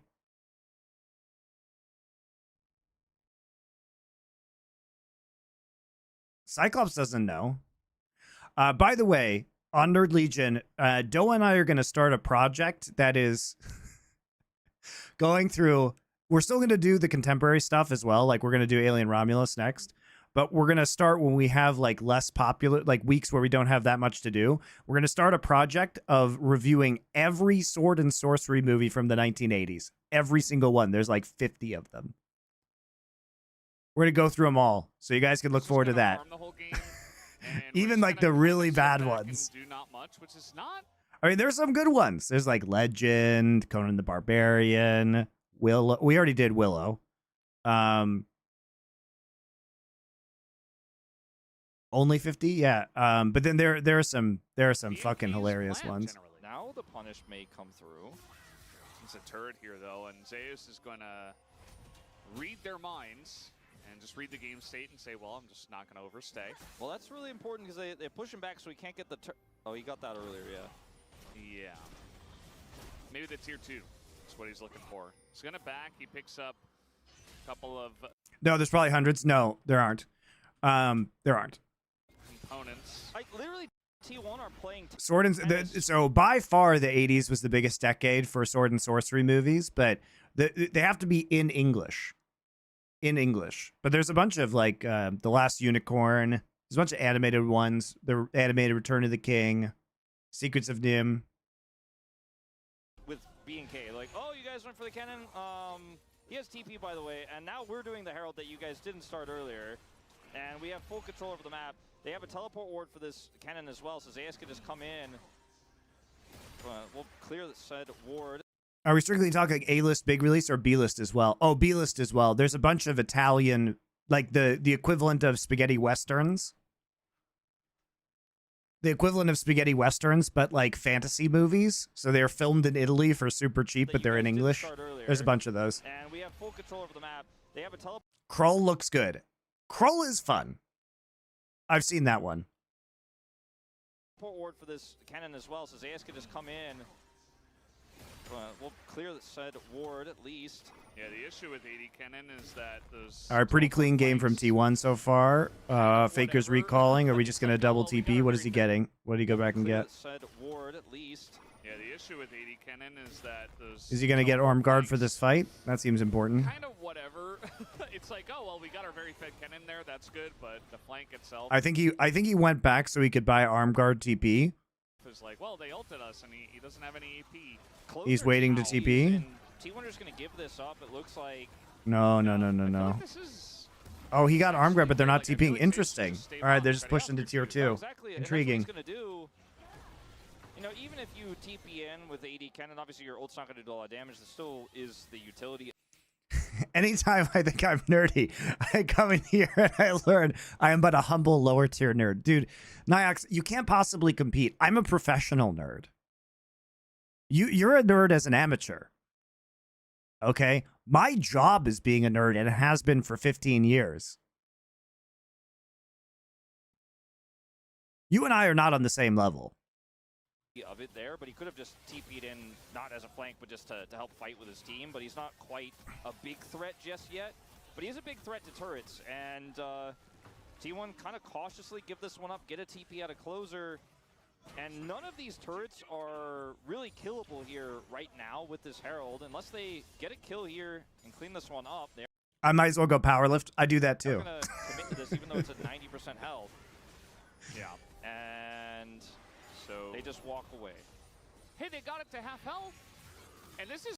What is the criteria for these movies? They are sword and sorcery movies from the 1980s filmed in English. That's the criteria. This is good, too. I think Owner, you know, there's not much happening. He's able to join on bot, and there's nothing that Claire can do.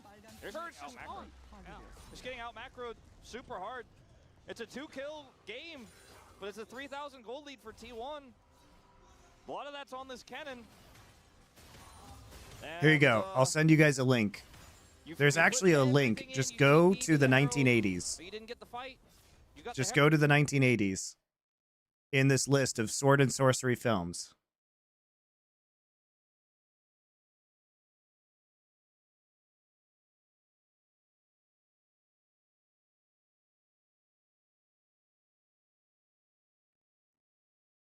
A lot of them are actually free on YouTube as well.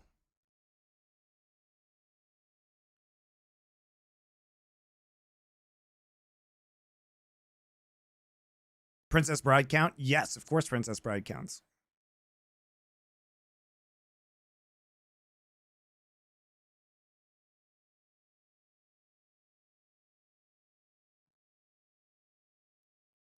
Herald, but then you got half of a turret's HP bar, but lost an inner in return. Yeah. Look at the gold graph. I feel like as B&K, they've been very well known for going into action, even in times where they shouldn't, right? Even from behind, they're like, okay, we're just gonna fight. That's our game plan. That's our unique personality. We're just gonna do this all the time in League of Legends, and they do it from ahead as well, and they create a lot of actions. I mean, there's a bunch of bangers. Like, if you actually look at that list of movies, there's a bunch of bangers that we can do.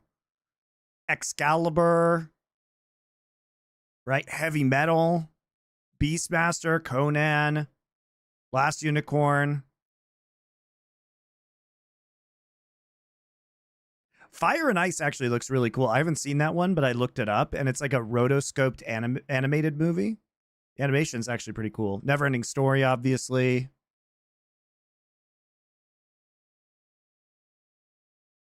The Land of Far Away is an interesting one because it's a Swedish movie, but it stars Christopher Lee and Christian Bale when he's like 12. I've never seen it, but I found it doing research for this. I don't know if it was Christian Bale's first movie, but I think it was probably his first big role. It's very fun generally to cast B&K games, but for some reason, this week, up against Humble Life Esports, they just kind of sat back and died. And here against... What do you rate Princess Bride as a movie? Princess Bride is a banger, man. Masters of the Universe. Of course, got to go with the Dolph Lundgren He-Man movie. In game one, they're just kind of outside of Dura looking for hooks. It's just kind of been, well, we don't have any other good way to engage, so we're just going to kind of just farm. Imagine if they had picked Rel first instead of MF. I feel like this game could look very different. And I mean, Duro's hooks were pretty high. Princess Bride is probably the best of all of those movies. Now that they've lost a lot of map control and T1 are just running circles around them, it doesn't feel the same way. And you can see this Dragon spawning in 30 seconds. BNK are faster group for this. See Closer heading Labyrinth also, another classic one from the 80s. Bottom lane, they put Clear in the top lane since he can TP down, assuming, of course, Clear, or rather, Zeus doesn't interrupt him. I need a tier list. I can only process thing into. Well, that's the whole point. We have to watch all the movies and then we'll make a tier list. But Dragon's up in 15. Zeus is getting half of this turret. Can still just go bottom. Okay, well, Clear is just going to try to get in onto Zeus. There's the Slicing Maelstrom for the stun, and it's enough autos to get the kill. Zeus wins the... Still just go bottom. Clear, or rather, Zeus doesn't interrupt him. But Dragon's up in 15. Zeus is getting half of this turret. Can still just go bottom. We got Terminus.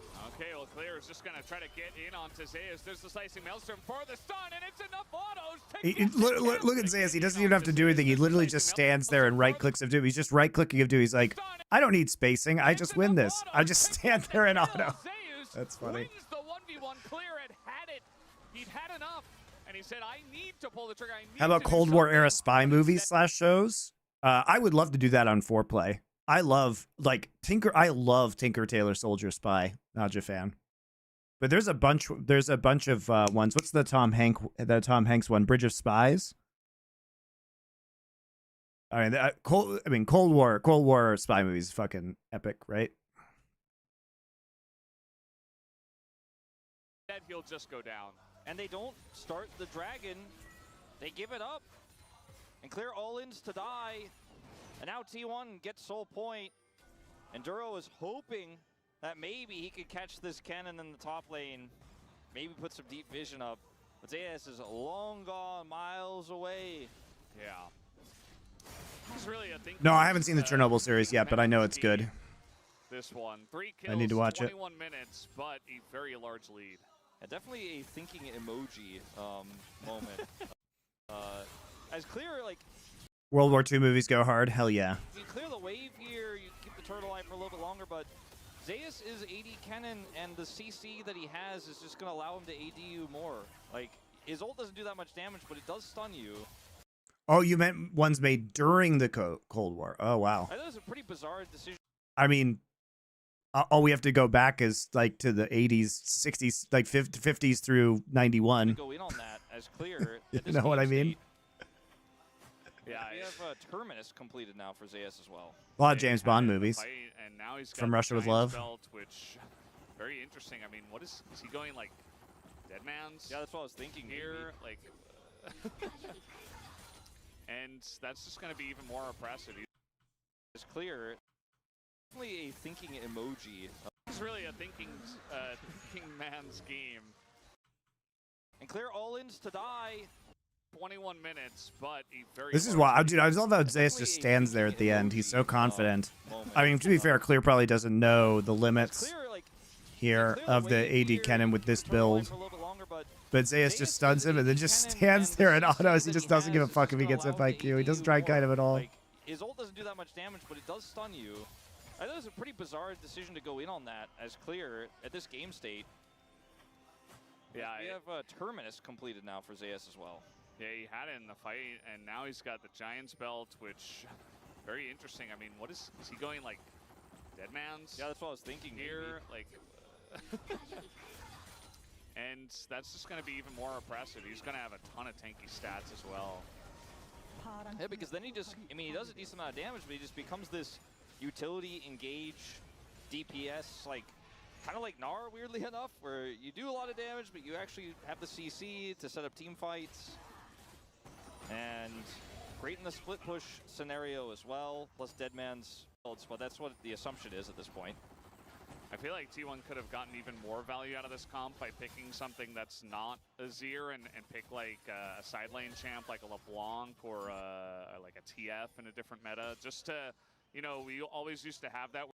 Take a look at that giant stripe in the gold lead. And Duro, he's also had enough. He's like, I got a flash. I have to make action happen.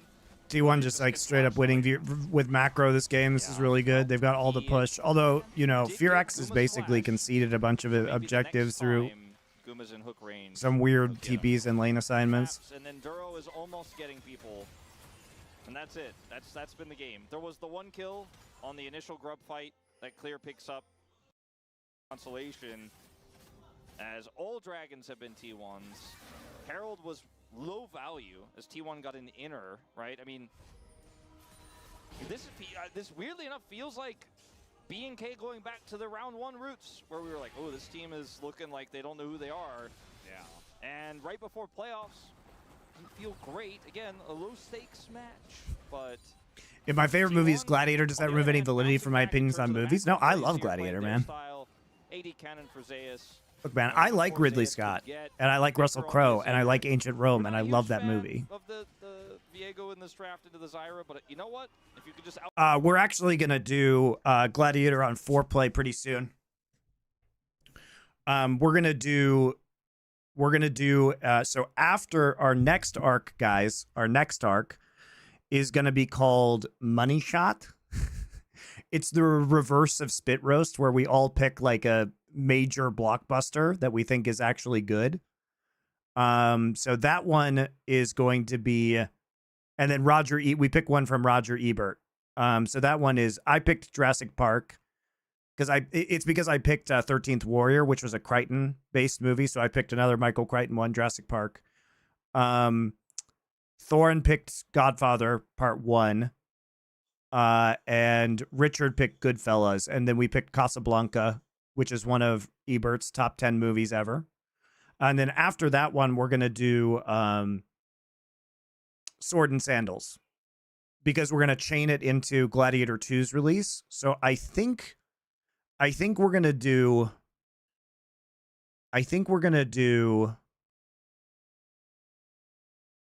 Ben-Hur, Spartacus, the Troy director's cut, and then Gladiator 1 and 2 together.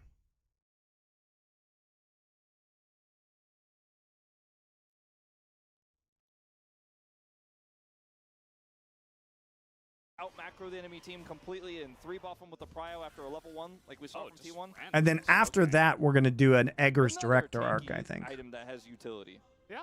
I mean, there is still 280 carries on the enemy side, so if eventually, you know, you want to deal with the crit from those two, you've got an item to do so. Yeah. I guess he just wanted something like some tank item. Because we're going to do Eggers because he's remaking Nosferatu. So we're going to do Eggers to coincide with the Nosferatu release. So I think we'll probably do The Witch, Lighthouse, Northman, Nosferatu. So I'm pretty sure those are going to be our next 3 arcs. Off your back, so there's that. This isn't, you know, a matchup we see all too often. Yeah, I've seen it from time to time, but it's kind of cool to see Zeus in the moment thinking about what items he's going to go for. Some intelligent itemization. B&K can't give this up. I mean, it's the Azir and the Ashe haven't been in team fights because team fights don't exist when B&K are just chasing the shadow of T1 around the map. But eventually we will have a team fight. It's probably going to be. Have you seen the new Count of MonteCristo? No, I haven't seen it yet. I'll watch it. Over and this AD cannon, the Azir with Nashers, the Ashe, 2, maybe 3 items after this fight. Oh no, I forgot, guys. I forgot. The Sword and Sandals arc is coming after. We're doing a Scary Movies arc for Halloween for October. I don't think we've decided on which movies are for that yet, though. This game goodbye. I like the way that Zeus plays it as but well. Richard's like a horror movie expert, so he'll probably pick most of them. His side lane as well. Like he pretends he left, but actually he just like zooms in right when they approach the wave. So just even more oppressive. They want to take down this mid-tier 1. So those are the next 4 play arcs through the end of the year. Big flank right now from Clear, who is still looking to try to find some kind of usefulness in this game, and he's going to be spotted, so there's no more flank. Zeus has.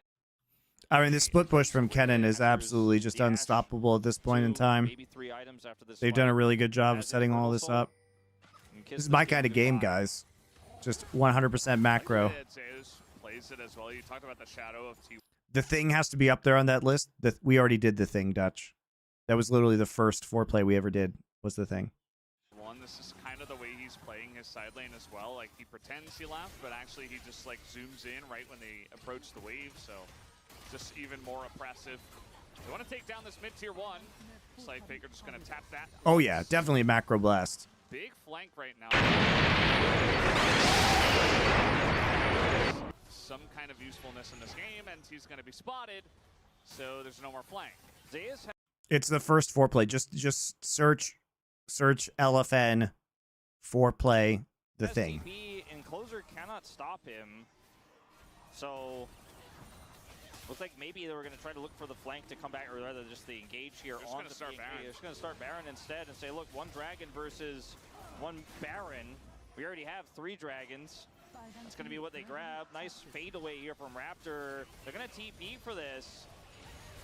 I mean, they might be able to get in. The damage, though, is so fast on this one that it's definitely going the way of T1. Let's see what this fight looks like. As a lot of damage goes into Duro, but that's the first reset for the Viego. And look at Cleary. Might be able to get in. The damage, though. Classic T1 Baron. They're like, you have to do this, Drake, because otherwise we get soul. We have top pressure because of Kennen. So we're just going to melt into the Baron pit right now. We can also do Baron really quickly with AD Kennen. We already have 3 dragons. Even though he's not literally not there for 90% of that Baron take. They're going to TP for this. I mean, they might be able to get in. The damage, though, is so fast on this one that it's definitely going the way of T1. Let's see what this fight looks like. As a lot of damage goes into Duro, but that's the first reset for the... Nice reset. Actually dodges a lot of the MF ult. Clear just inting. Great call by T1. Now you got the TP coming in from the blue team. No, 100 Thieves were a dig tonight. That's tomorrow. Tomorrow. I have to do LCK games today to catch up, guys, before I do the Monty Wolf show tomorrow. The big one does get stasis by Faker. Nicely done. Flash comes in as Red wins as well. And he's going to get that kill. T1 finally finding a big fight. And now Henna kind of alone against the Viego, who is quite fed. And he will not win that fight in any universe. Is that just the game? Very clean game from T1. Really well played. 40 seconds on both AD carries here for B&K. They have Baron. They have a cannon wave. Instead, it looks like they're just going to dot the rise and cross their T's here a little bit. But that was a pretty disastrous, fight on the Baron for B&K. But they were so behind the 8-ball because T1. They really just mind controlled Fearx there off of the Infernal Soul. Engage, like you said, super split.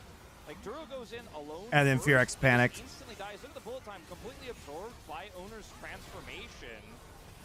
So basically, yeah, Owner dodging bullet time is really good. Doing nothing. You have a Nautilus going in split because the team is so desperate to stop.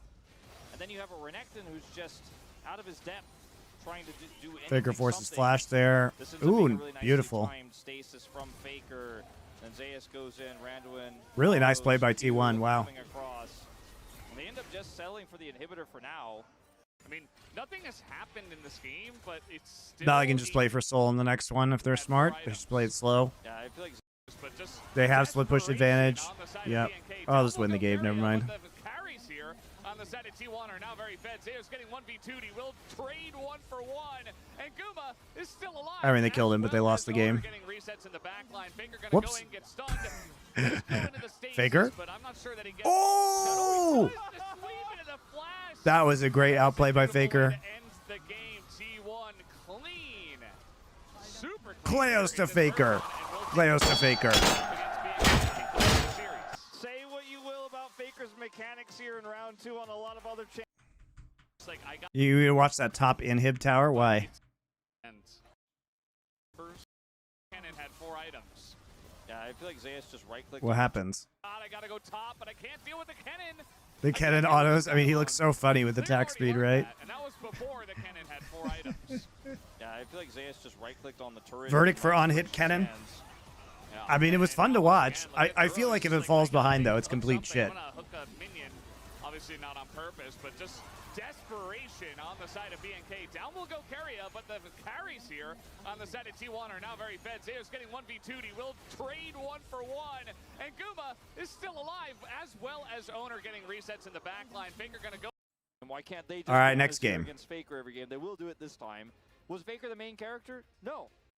It's like they never thought Kennen would ever go high attack speed. Yeah, I know. Dude, the funniest one is Thresh. Attack speed Thresh, which actually is less bad than you think because of Thresh passive. But him just like whipping people with his chain is so funny.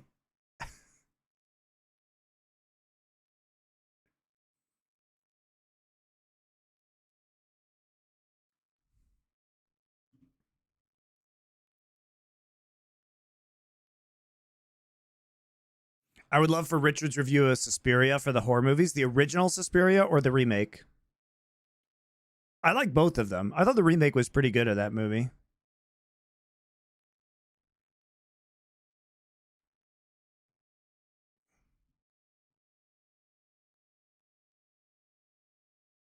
But maybe if you have a better lane matchup, you could actually punish him and get closer online.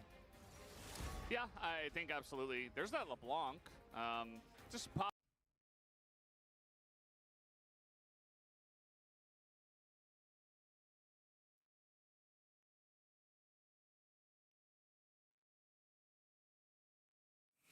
Okay, we're banning LeBlanc. We keep banning LeBlanc from Faker, but Faker just like doesn't play it. So they're trying to take out some of these picks. But they left the Ashe open again, which I feel like was a big pickup for them.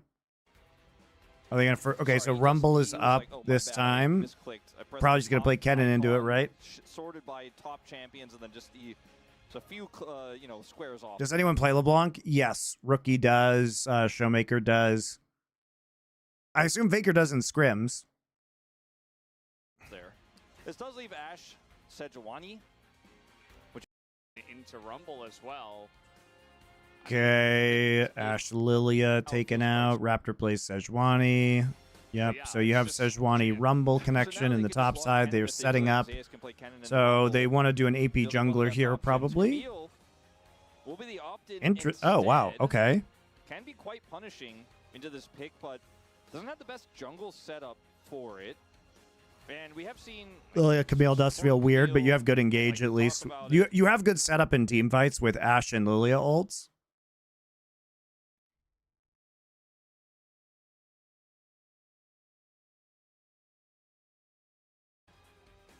I think this is definitely going to be Zeus' pick, but let's see what else they want to draft around it.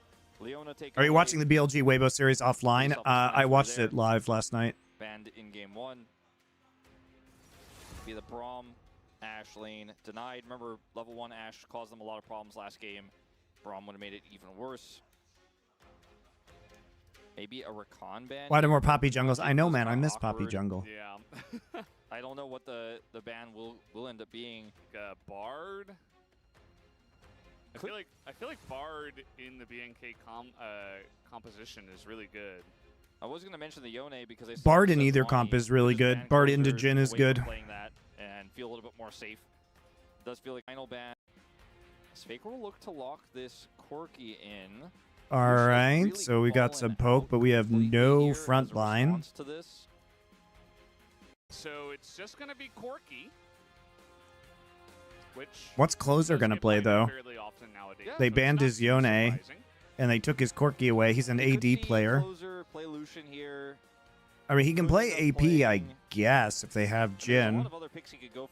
Like, I feel so they want to play AD because I guess they want to play AD because they have Rumble Jhin, and they took the Sejuani. So Smolder? No.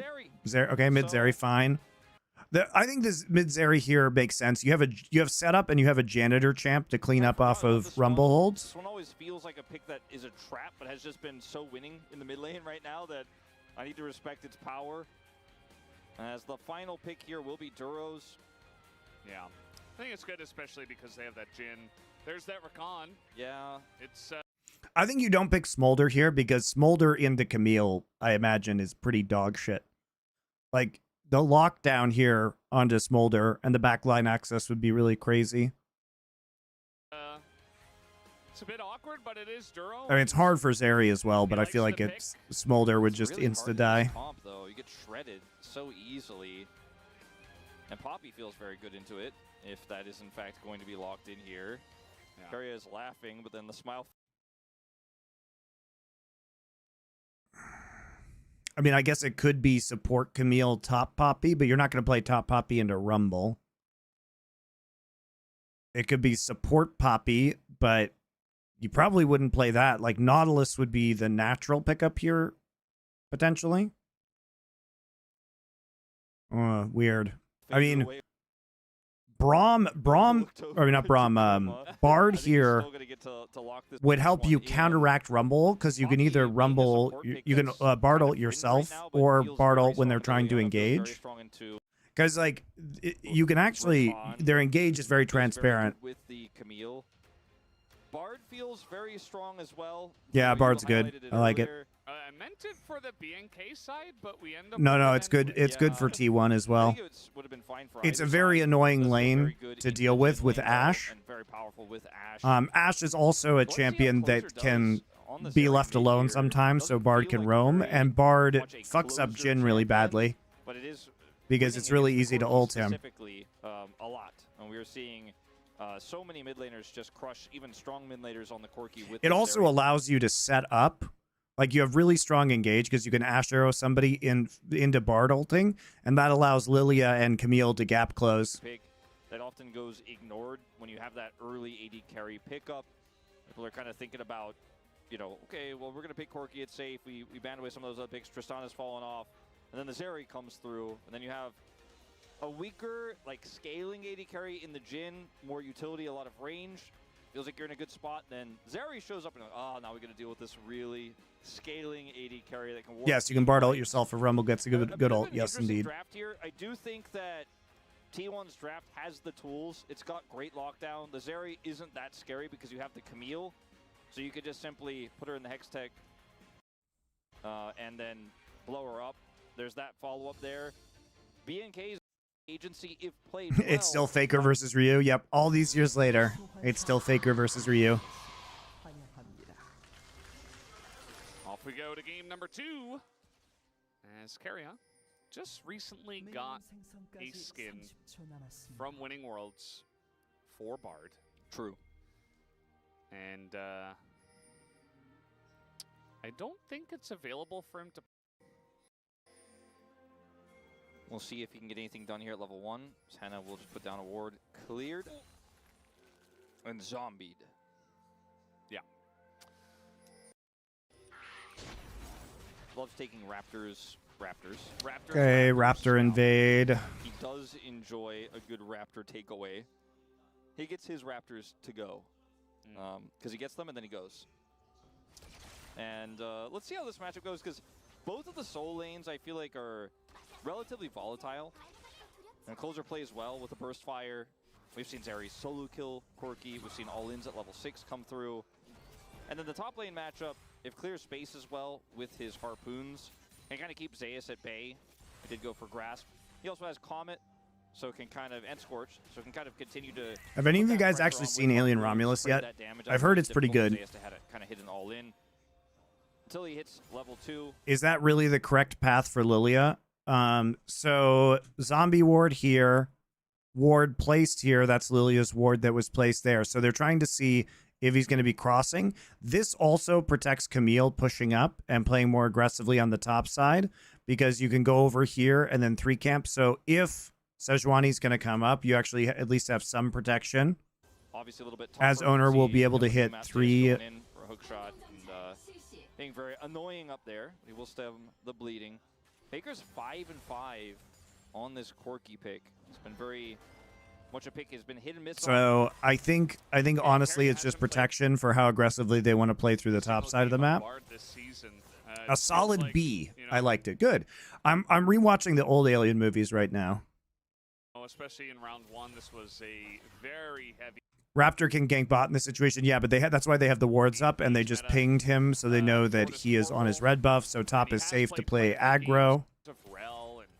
Even some Nautilus games, Leona. And Camille is actually owning this matchup early, which is interesting. I'm not really aware of how the Camille Rebel matchup is supposed to go. He gets to play Bard, so definitely one of the pro players that's more well known for playing Bard, relatively consistently compared to everyone else. Yeah, certainly a iconic pick for him. Early recall here for Zayas. And for Very early. Oh no, he's not actually recalling. It was merely a ruse. I was like, wow. World Finals barrel. Two iconic Bard players. And looking at the Third wave recall would be relay kind of here, crazy. So even, or so far so even, as going to be a bit of a quieter early game in this one. It's Bard and Ash, so can put some pressure. Wow, he is going back far, super so early even, just for a refillable pot. Going to be a bit of a quieter early game in this one.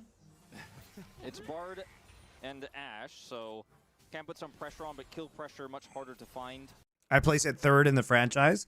I mean, the thing about the Alien franchise is that it's like Aliens is the best one, and it's very good. Alien is also very good, but it's worse than Aliens, right?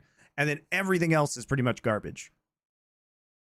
Like, even though Alien 3 was David Fincher, it was his first film, and Alien 3 is, like, not good. Alien Resurrection is dog shit. Prometheus is dog shit.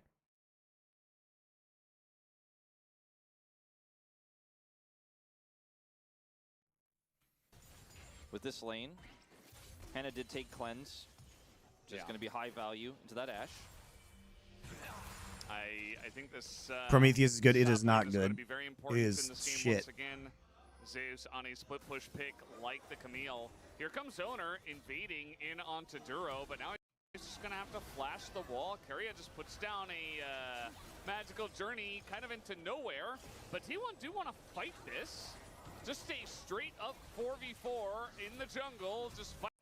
Range advantage, go crazy for T1 in this situation. Huge Bard stun. Huge Bard stun. Oh my god, they get completely wrecked. They get completely wrecked. I think this top lane is going to be very important. So no recalls for jungler yet. By the way, Raptor went up and he took this, and then he's doubling back while Lilia takes the crab. We've had no jungle recalls yet. And we're trying to fight this while we're just getting kited. Duro goes in. Owner flashes the engage. Cosmic Binding for double stun right there. Keria gets rooted by Jin, and they think they can do this, but I mean, Guma comes up, and how do they fight this, guys? They're going to get kited by Lilia. They're going to get hit by Volley. Cosmic Binding comes off cooldown during this. Like, you just can't move, and you have no range.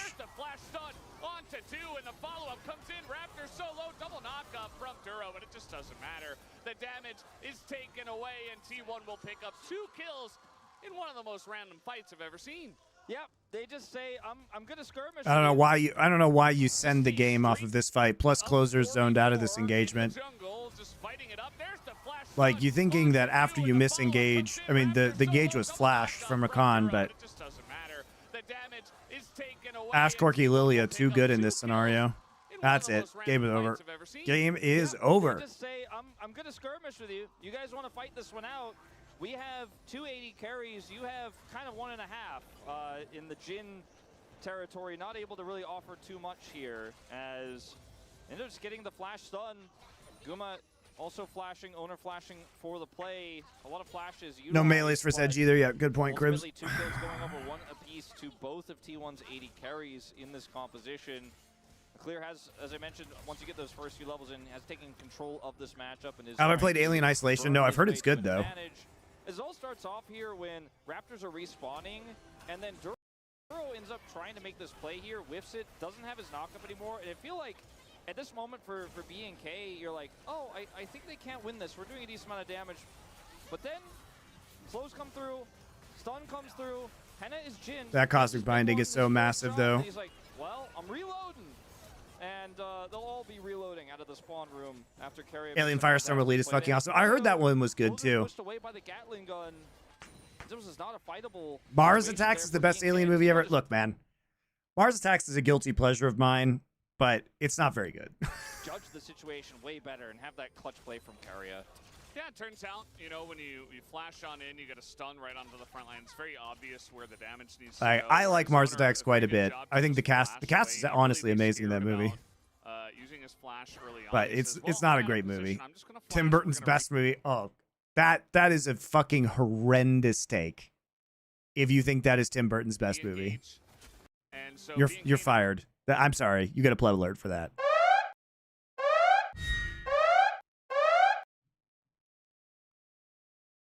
No. never really had an That's bait. opportunity after That is to kinda bait. go forward and target one guy down. Whereas T1 obviously with the carry engage did exactly that. So kind of an awkward one. I guess really they just wanted to, like, Owner was pushing in. He wanted to get the Raptors again. Like, on better than respawn, Edward Scissorhands? and No they shot. got Better than Beetlejuice? Like, look, I'm not a fan. Like, honestly, Sleepy Hollow is also a secret banger. Nightmare Before Christmas, he didn't direct that. a lot more than just the Raptors, we can say. That's Speaking not of really which, it's like a going in Tim this Burton time, concept, but he didn't direct Owner Nightmare Before Lilia Christmas. is here once again. He's level 6. Yeah. Didn't force the cleanse. They literally just put his name on that, not only because of the art style, and obviously he had a say in the aesthetic direction of Nightmare Before Christmas, but Disney literally just put his name on that because he was so big in the 90s when it was being released. He was actually directing Batman Returns when Nightmare Before Christmas was made, and Batman Returns is dog shit. Out. Zayas may be in trouble. Ooh. Okay, well, he is burning a bit, but Equalizer is not going to get the kill. Meanwhile, in mid, there's that level 6. So it's actually probably good he didn't direct Nightmare Before Christmas because he might have ruined it. Baker not really Have I seen Borderlands? No. Doe and I will review Borderlands when it comes to a streaming service. concerned. He just wants to get the minions, but he might have to pay for it. The slow comes in as now looking to turn around. Will try to flash the wall, but Closer's got a flash of his own. Meanwhile, they're diving the bot lane. That's not going very well. And they're going to abandon that as the sleep comes in. Monty, hypothetically, if 2XKO gets more popular than the LoL, would you cover that? If by me you mean me personally, no. If by LFN, sure. Earl actually gets stunned up. It will be a kill. Try to flash the wall, but in mid, there's that level 6. Faker. What is Faker doing, dude? He just wants to get the minions, but he might have to pay What is The Faker slow doing? comes in as now looking to turn around. Will try to flash the wall, but Closer's got a flash of his own. Meanwhile, they're diving the bot lane. That's not. What is Faker doing? Okay, well, he is burning a bit, but Equalizer is not going to get the kill. Meanwhile, He's like running to the other side of the wave, trying to clear the wave with rockets while he's just getting not autoed. really concerned. He just wants to get What the does he do? minions. I don't understand what he's trying to do here. Do you guys know? Lilia is here once again. He's level 6. Yeah. Didn't force the cleanse out. Zayas may be in trouble. Like, he uses Big One Well, and he is Foss burning Bomb a on the bit, wave. but Equalizer is not going to get the kill. Like, he knows his bot lane is trying to dive. Maybe he's trying to cut off Closer from going in, but he loses the all-in, especially when he's using his Big One on the wave. And guess what? Zeri has a dash too, and also has a flash. That's I don't know what. Does Batman and Robin count as a bad movie guilty pleasure? Sure. If you like those Joel Schumacher Batmans, God bless you. Not going very well. And they're going to abandon that as the sleep comes in. Duro actually gets stunned up. It will be a kill on to. Is Batman and Robin... No, Batman Forever is the one with Arnold Schwarzenegger and Uma Thurman. Batman and Robin is the one with Jim Carrey as the Riddler, right? And Tommy Lee Jones as Two-Face. Isn't that Batman and Robin? Backwards. Oh, I got it backwards. Batman and Robin is the Uma Thurman one with Mr. Freeze, Arnold Schwarzenegger. He didn't have his ultimate for that last skirmish, and I think if he had, it would have been a very different fight, but he is able to take Faker out, but in the meanwhile, another big stun to come through. The sleep is decent there from Owner, and they end up just getting. You still have that T1 hype train whistle? Yeah, I do. A trade back here, Ash now with 2. Ice to see you. A freeze is coming. Fight first. Faker, unfortunately, just in range of the ult here, trying to clear the wave desperately so that he can actually just avoid that all-in entirely, gets slowed here, and then decides to flash because he wants to... Dude, Val Kilmer is the king of being an incredible actor in bad movies. Like, every movie I watch Val Kilmer in, I'm like, Val Kilmer, you are so good, but why the fuck are you in this movie? How many actually good movies has Val Kilmer been in? Let me think. Top Gun... Kiss Kiss Bang Bang. He's fucking great in Kiss Kiss Bang Bang. No, Tombstone is shit, dude. Rewatch Tombstone. I watched Tombstone again a couple years ago. Heat, yes, Heat is. He's very good in Heat. Tombstone, he is great. Tombstone is a bad movie. Guys, Tombstone has not aged well. Go back and watch it. I watched it a couple years ago. It's shit.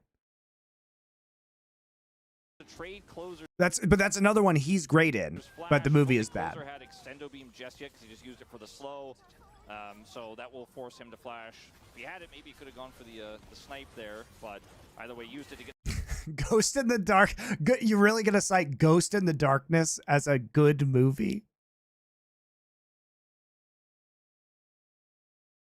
Flash. I don't think closer had extendo beam just yet because he just used it for the slow. So that will force him to flash. If he had it, maybe he could have gone for the snipe there, but either way, used it to get the slow to bring us to that position anyways. And then this dive starts off very rough. Magical Journey gets them on the other side of the turret, then it's just a stun to come down here. Once again, Keria setting these up. Guma knocks him down. This Ashe is significantly far ahead of the Jhin. The Jhin that feels so out of place in this draft, especially if they're going to be skirmishing this. Yeah, Karius Bard is good. Very good. For the slow, so that will force him to flash.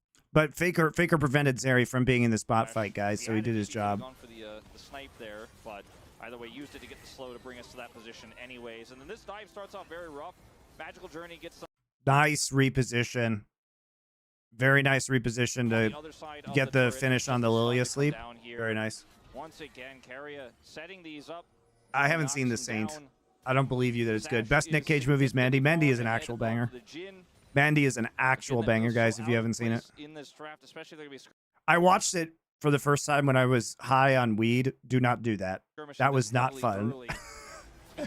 Well, he found a moment to get the Zeus stat up. He is going to press his R button onto Clear, who does have flash, and there's no more lockdown, so, well, they got the flash out of him, they'll say. Hashtag worth. But now we got a fight in mid once again as Faker's just being run down here by the Zeri. Has this Valkyrie over the wall. It's a big one, though, to the face of Closer as it gets extremely close. And now... Thoughts on National Treasure? Dude, I watched National Treasure like a couple months ago again. What a great movie. It's just fun, man. It's just so fucking fun. Pretty big win here for Clear, though, or sorry, for Closer, because he's just going to be able to push this wave in. Faker will actually stay for it. Thought he was going to have completed that back as, Clear actually gets pushed out of the bowling ball. That's going to force Zeus to flash once he sees Raptor. And Duro is here once again. More and more action. Yeah, very silly fight as Raptor was there with ult as well. So Zeus actually... I will say, though, guys, I am a giant sucker for... Lost Civilization stuff. So things like... You know, Uncharted, Indiana Jones, Tomb Raider, National Treasure. That's my fucking jam, dude. Fucking love that. So far behind. And in terms of early game relevance, there are very few champions. What video did you say is blowing up earlier? Last Free Nation Culture TikTok, we have a video where Doa says he doesn't like Channing Tatum as Gambit. That's like 500,000 views on TikTok now. Disney's Atlantis. Fun fact: I watched Disney's Atlantis last week with my son. Underrated, that movie. That movie super underrated. Leonard Nimoy fucking slays it in that movie. Of relevance, if you're even. Monty loved Treasure Planet and The Road to El Dorado as a kid. I'm too old for that, man. But Jhin, without a lot of setup, isn't going to be very strong in the early game. Ashe is incredibly strong. But I also want Atlantis is better as well. So top side winning for B&K. Channing Tatum is like 3x too thick for Gambit. That's what Doa says. He's not like svelte and lean like Gambit's supposed to be. Also, his head is fat, and I said he looks like a Sentinel from X-Men. People didn't like that take. He was funny though. I think, but it just, he doesn't look the part. Also, his costume looked like he was cosplaying Gambit, guys. It didn't look good. That costume was bad. The problem with Gambit is you have to be skinny, I think, or like lean, because he wears this oversized coat. So if you're like as broad in the shoulders as Channing Tatum is, you look like a square with that coat on. It's really weird. Like he looks weird in an oversized coat.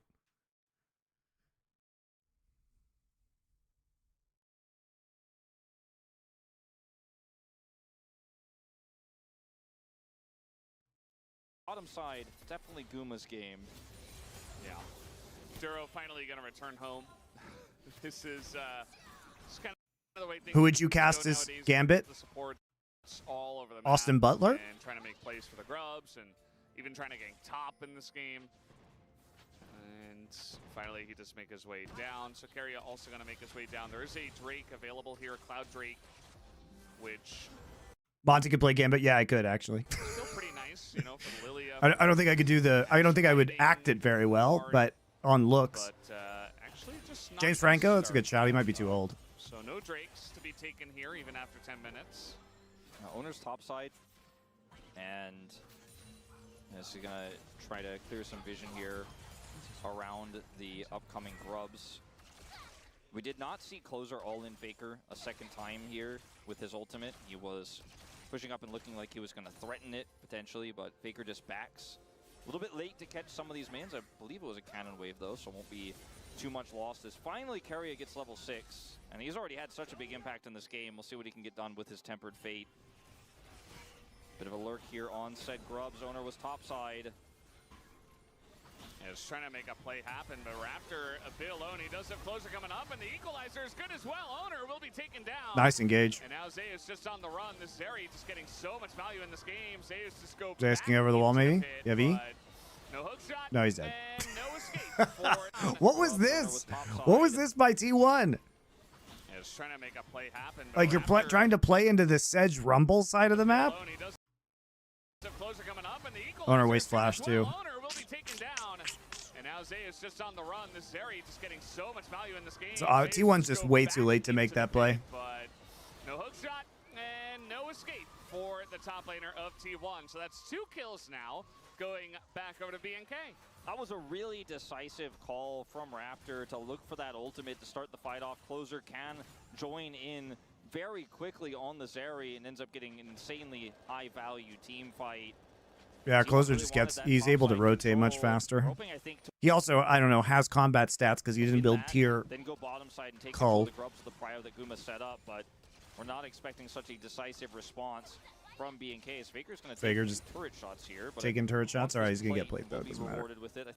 Not into clear. Yep, Raptor now waiting. Thankfully for Zeus, Carrier's coming up here. And he does have his ult available. It's just going to hook shot into clear. BNK unsure about what to do now that Carrier shows up, but They don't have Glacial Prison. They can't actually Zeus make going this on play. in, and he's in a bit of trouble as uh-oh, the ult's Q, stacked, Q. and now we got a TP coming in. The double stun comes in from Carrier. A lot of Bot damage time for coming out of this Q. rumble, but there's just Nice too job many by players man. coming up to Carrier the top fucking side for saved T1 that play. and Good Faker's TP from Faker too. Does get a lot of value, picks up that kill, but meanwhile, Closer's just getting plates in mid. It feels like there's a lot of we're winning somewhere else, but there's an exchange of plates on the other side of the map type of game. As Clear was getting plate gold topside before this play gets set up. So go all the way back to this one. And we were talking about like Maokai versus Sejuani earlier. This is the kind of play I'm talking about that the ult does allow for with Sejuani. If you're just so quick on the trigger finger and it looks like you find an angle that the opponent doesn't expect, they don't have the time to react. Flash is still expended from Owner. Zeus hook shots, unfortunately, into a direction where he's not going to be able to get out of that pit. Doesn't have the flash from the previous play. And then here, Carrier showing Misses up his as first this play is Q. over, and BNK look a little bit lost as But to what this to do play, next. that Clear right decides there, to actually all-in allows him Flame Spitter because he's like, to get well, we're Q up again, where he gets the knocking double down here. stun. It's almost Helps save enough Zeus. damage, Buys time for the but then once TP to Faker complete as TPs well. through, they end up getting the cleanups here. Duro shows up. Closer was heading up, but then he's like, it's doomed, and I'm just going to get plates in mid instead. So small win here for T1, small win in the mid lane in return. Clear is still massively ahead, but so is Guma in the bottom lane. But So I you're think gonna that was a have, like, really greedy play to make when you don't very, even have Glacial Prison in weak top side. Camille that's not gonna be a side And lane you know for a that very mid long has time TP up. ever, but we also have this Jhin that's wasn't Still winning in really top, though. to begin with, but isn't really going to be relevant in this game for a while. I'll figure taking a bunch of damage here in mid. And yeah, it really just comes down to where do you want that money. And on the side of BNK, they're looking to really Super good limit push here Zeus by from the BNK, game. just trying to take And tier has just 2, joined get a Clear bunch of pushing extra the top gold lane. on There tier should be an 2s and inner side going down lanes. already, 13 Raptor minutes just into the piecing game. out, so Henna and Clear So can not get the only did they get all the money. plates in top, Very they got an nice. extra turret before 14 minutes. I mean, obviously the gold lead is in BNK's favor right now. You know, they end up getting so much money off of those plays topside there, the inner turret stacking up. Guma is, you know, Faker's Corki is pretty even, right? You know, even though he got all in and there was some mistakes made. he's not too far behind. And Guma having a ton of money. So this is like one of those split map games where each team has a side lane that's pretty far ahead. In this case, it's Ashe for T1 and Rumble for when that Camille is Fox. just going to get burned down by a Rumble or burst down by Closer in the beginning of a team fight, then suddenly the Ashe just see if we can get some. I mean, the Drakes have started stacking super late this game, right? If the Zeri is just So Soul is going to be a while if it ever happens. Pretty massive at this point. Actually, the only one that has a 6 grubs on the side of Fear X. Feels pretty good at this stage, considering they have side lane advantage with the Rumble. Definitely, it feels like Closer has a big opportunity to carry this one. There's so many threats on the side of BNK. Fox bot is doomed, but it doesn't really matter if their bot is doomed because all Jhin has to do is ult and hit W, right? Really so when you have this Rumble this far ahead, you actually still can make plays because your mid is also in a very good position, and the Jhin was only ever here to play setup for, you know, Rumble and then Zeri to clean up with ult. So it doesn't super matter that the Jhin is far behind. He'll still be able to. You see McHale's first for Duro. I don't think it's that big of a deal. As long as you play around the Rumble. Ready to deal with sleeps. And so he's going to lose a bit of tankiness, but sometimes he's just going to go in, go out, cast McHale's, and that's all he's got to do. Henna just, he doesn't get to play the game. That's still true. Yeah, but likewise, we do see Zeus is kind of playing the game up here on the top side, so that's a good look. The Ashe arrow is going to miss, but the Camille's getting... Okay, they're able to play around Herald super well. They still are funneling gold into clear. The game sort of here for T1 versus just furthering that lead for clear. I think T1 are playing this very well, putting the pressure on in mid, pushing Henna out of the lane, you know, forcing him to flash, getting him out, you know, trying to grab him with the arrow, and then really hold down mid control while they group. For that it's impressive that T1 actually still has a gold advantage in this game, despite being only a, you know, 1 kill up and kind of behind on towers. Point very well there in the mid lane. Speaking of, yeah, Henna came back. He doesn't have flash, and there's a Camille on the enemy team, so he's just gonna go down. Doesn't get to play the game, as I said. Raptor also getting ganked in his own jungle by the rest of T1, so back, he doesn't have flash. Leading a little bit bottom side, but at least trying to use your power point very well there in the mid lane. Speaking of, good timing here on the recalls by T1, and Henna walking right back into lane. Team, so he's just gonna go down. Doesn't get to play the game, as I said. Raptor also getting ganked in his own jungle by the losing rest Raptor of T1, too. so Duro had already just recalled. That's a very good timing hit by T1 when they were basing or resetting on the map. And now I'm going to have to flip back to, I don't favor this game state for BNK anymore, as Closer's going to try to get something done. All right, the charm into the knock up here for Keria. He has to flash away Guma as well, being pressured, and now you've got a Rumble right underneath, but the magical journey is so good, and in goes Closer. And he is going to pick up that kill. Now the response, the stun comes in, and now you've got a Rumble right underneath, but the magical journey is so good, and in goes Closer. Look at Keria on this turnaround, though. Going to pick up that kill. Now the response, the stun comes in, the cleanse, and he is going to pick up that kill. Now the response, the stun goes Closer, and he is going to pick up that kill. Look at that Bard stun. Now the response, the stun that Bard stun is huge. That Bard stun is huge. From the Lilia and from the Corki, they're chasing him down, and the chase potential of this squad is as well being pressured, and now you've got a run. The problem is that they keep trying to make these plays when they have no CC. Like, you don't have Glacial. I mean, look, he's dead, but you don't have a piece of engage here. You don't have Rumble ult because that was just used mid lane to try and keep Henna alive. You don't have Rakan ult, right? So diving this is super risky, especially when you have Magical Journey. Like, they get the kill, but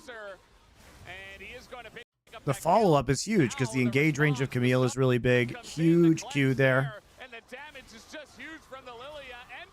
And the chase down is enormous when you are facing into a Lilia. So that's just a big overcommitment. It just takes so long for the turnaround there for BNK to get those kills. They get the kill onto Guma, but Lilia shows up, and the front to back basically begins there.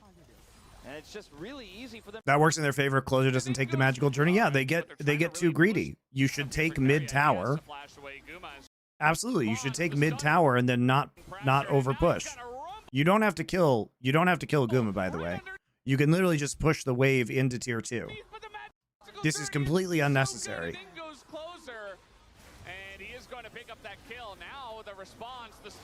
Because he gets trapped on the other side. I guess he didn't have his wall ride up, so he couldn't get immediately back over the wall. And the chase potential of this squad is just so huge with these champions. So T1 able to strike back. And it's just Zeus has been able to help slow this down. So he ends up getting slept here and caught and then killed. And then in the mid lane, you could be Our playoffs on patch 14-16, I believe so, yeah. We've got to do something here. Closer season all-in angle has the double ultimate here. The charm comes through for Duro. Looks like at this Carrier just flashes onto his healing pad, whatever that thing is called. Flashes the wall here. The magical journey gets Carrier and Guma out of dodge. They still end up getting Guma, but then the turn comes through. And such a good stun, though.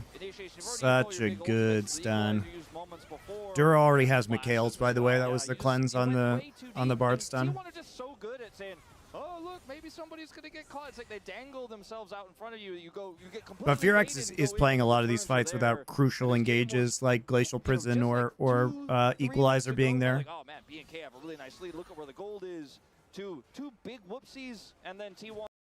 The other part is that B&K just... Camille's right back in this game now. Now she wins side lane push. They coming in and no steal this time, but they are going to Foundation. Okay, we're the team that always fights, always attacks. And they did that, but they got punished. As now, Sleep by... Okay, they take Drake. Glacial Prison goes out. Ooh, nice hit on a Faker. Steal this time, but they are going to catch Faker, ooh. who does have a magical... Oh, the bullet was... No way. No way. No way. Comes in with the bowling ball. Everybody is caught up in this one, and B&K are caught again.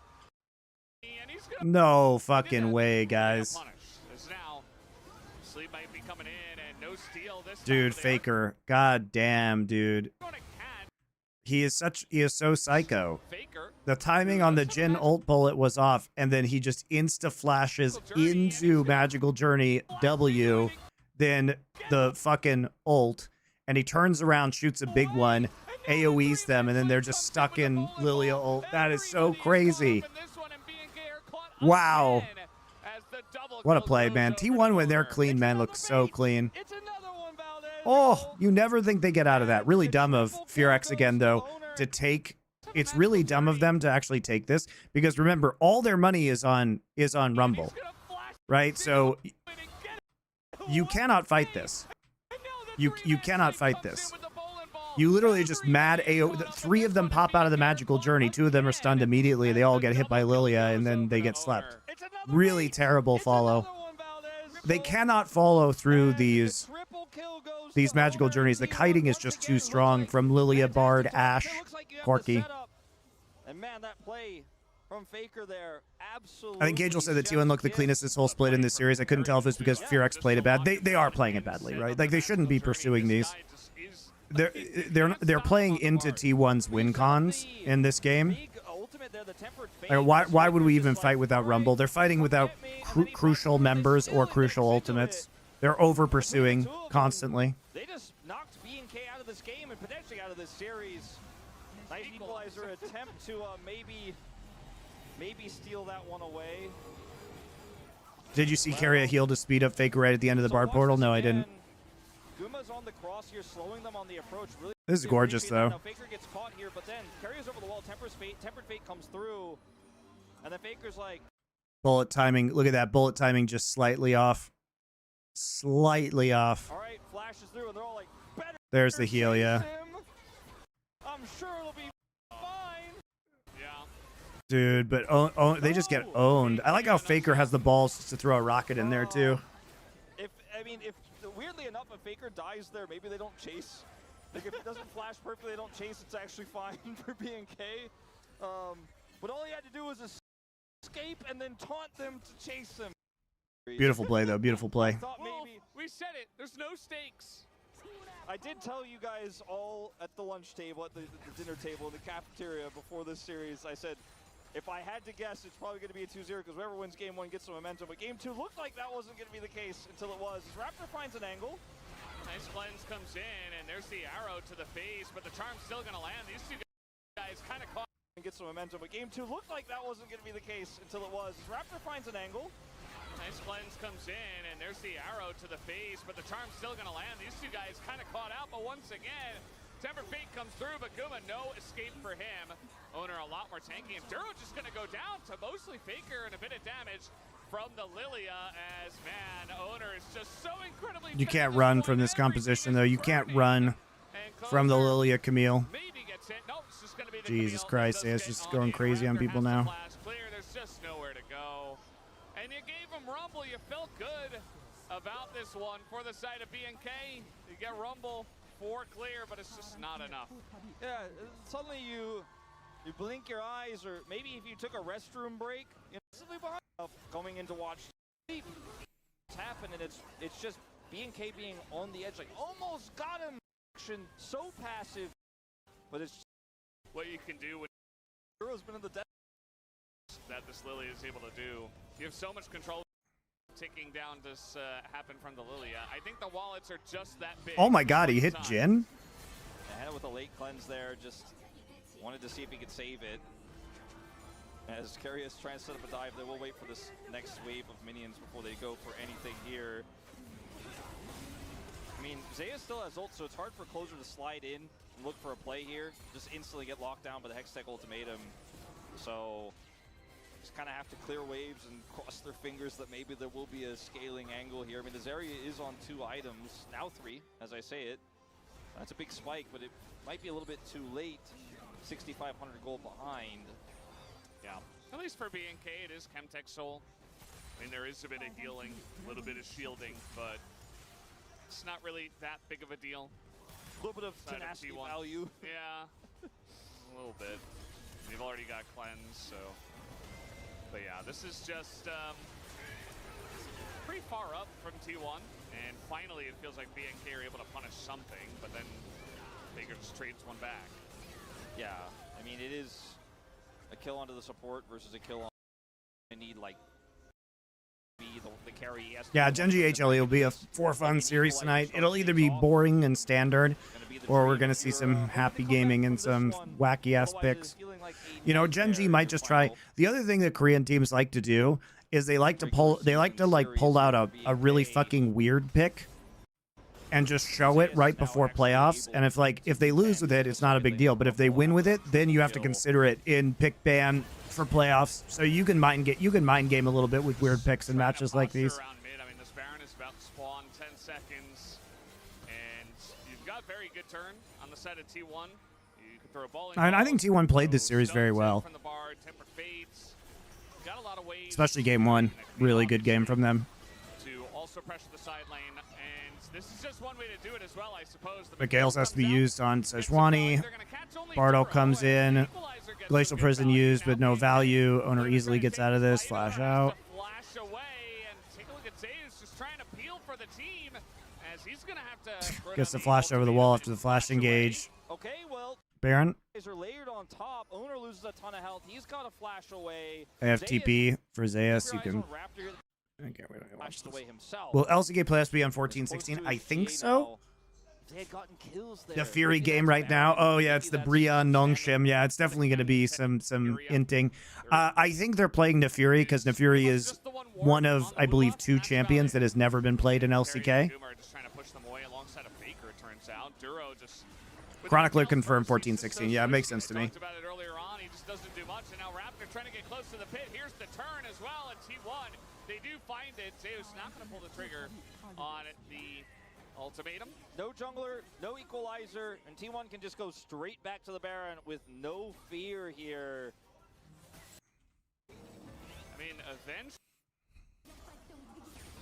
I mean, what else is he supposed to do? He's already cleared all the vision around the Baron. There's no dragon up. Oh, right? Oh, perfect. God. Yeah, Raptor just goes in, and then the equalizer, I guess, was... And what are you going to do? You have to try and prevent them from getting Baron, right? The amount of bait. Somebody has to walk in. And eventually, here comes the Sealed Fate as well, or the Tempered Fate, gonna catch Raptor, and everybody's just being some gigantic wallets on the side of T1. It is a clean ace, and that will do it for game number 2 in the series. T1 going to go into playoffs with a 2-0 win. Well, pretty convincing from T1, but not the greatest play by FearX there for sure. How bilingual are your kids? Well, one of them is 7 months old, so he is not even monolingual. And the second one is 4, and he's now been in Korean school for almost a year, and his Korean's very good now.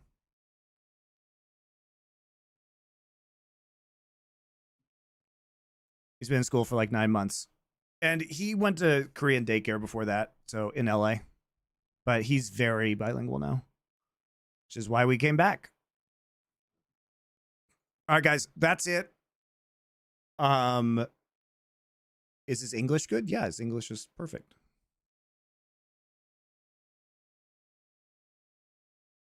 He went to school he was in the States until he was 3, and he speaks English at home. All right, bye, guys. Gonna go watch some Nefiri trash. You probably are too. Catch you later. See you tomorrow for BDSSK and 100 Thieves Dignitas. Bye-bye.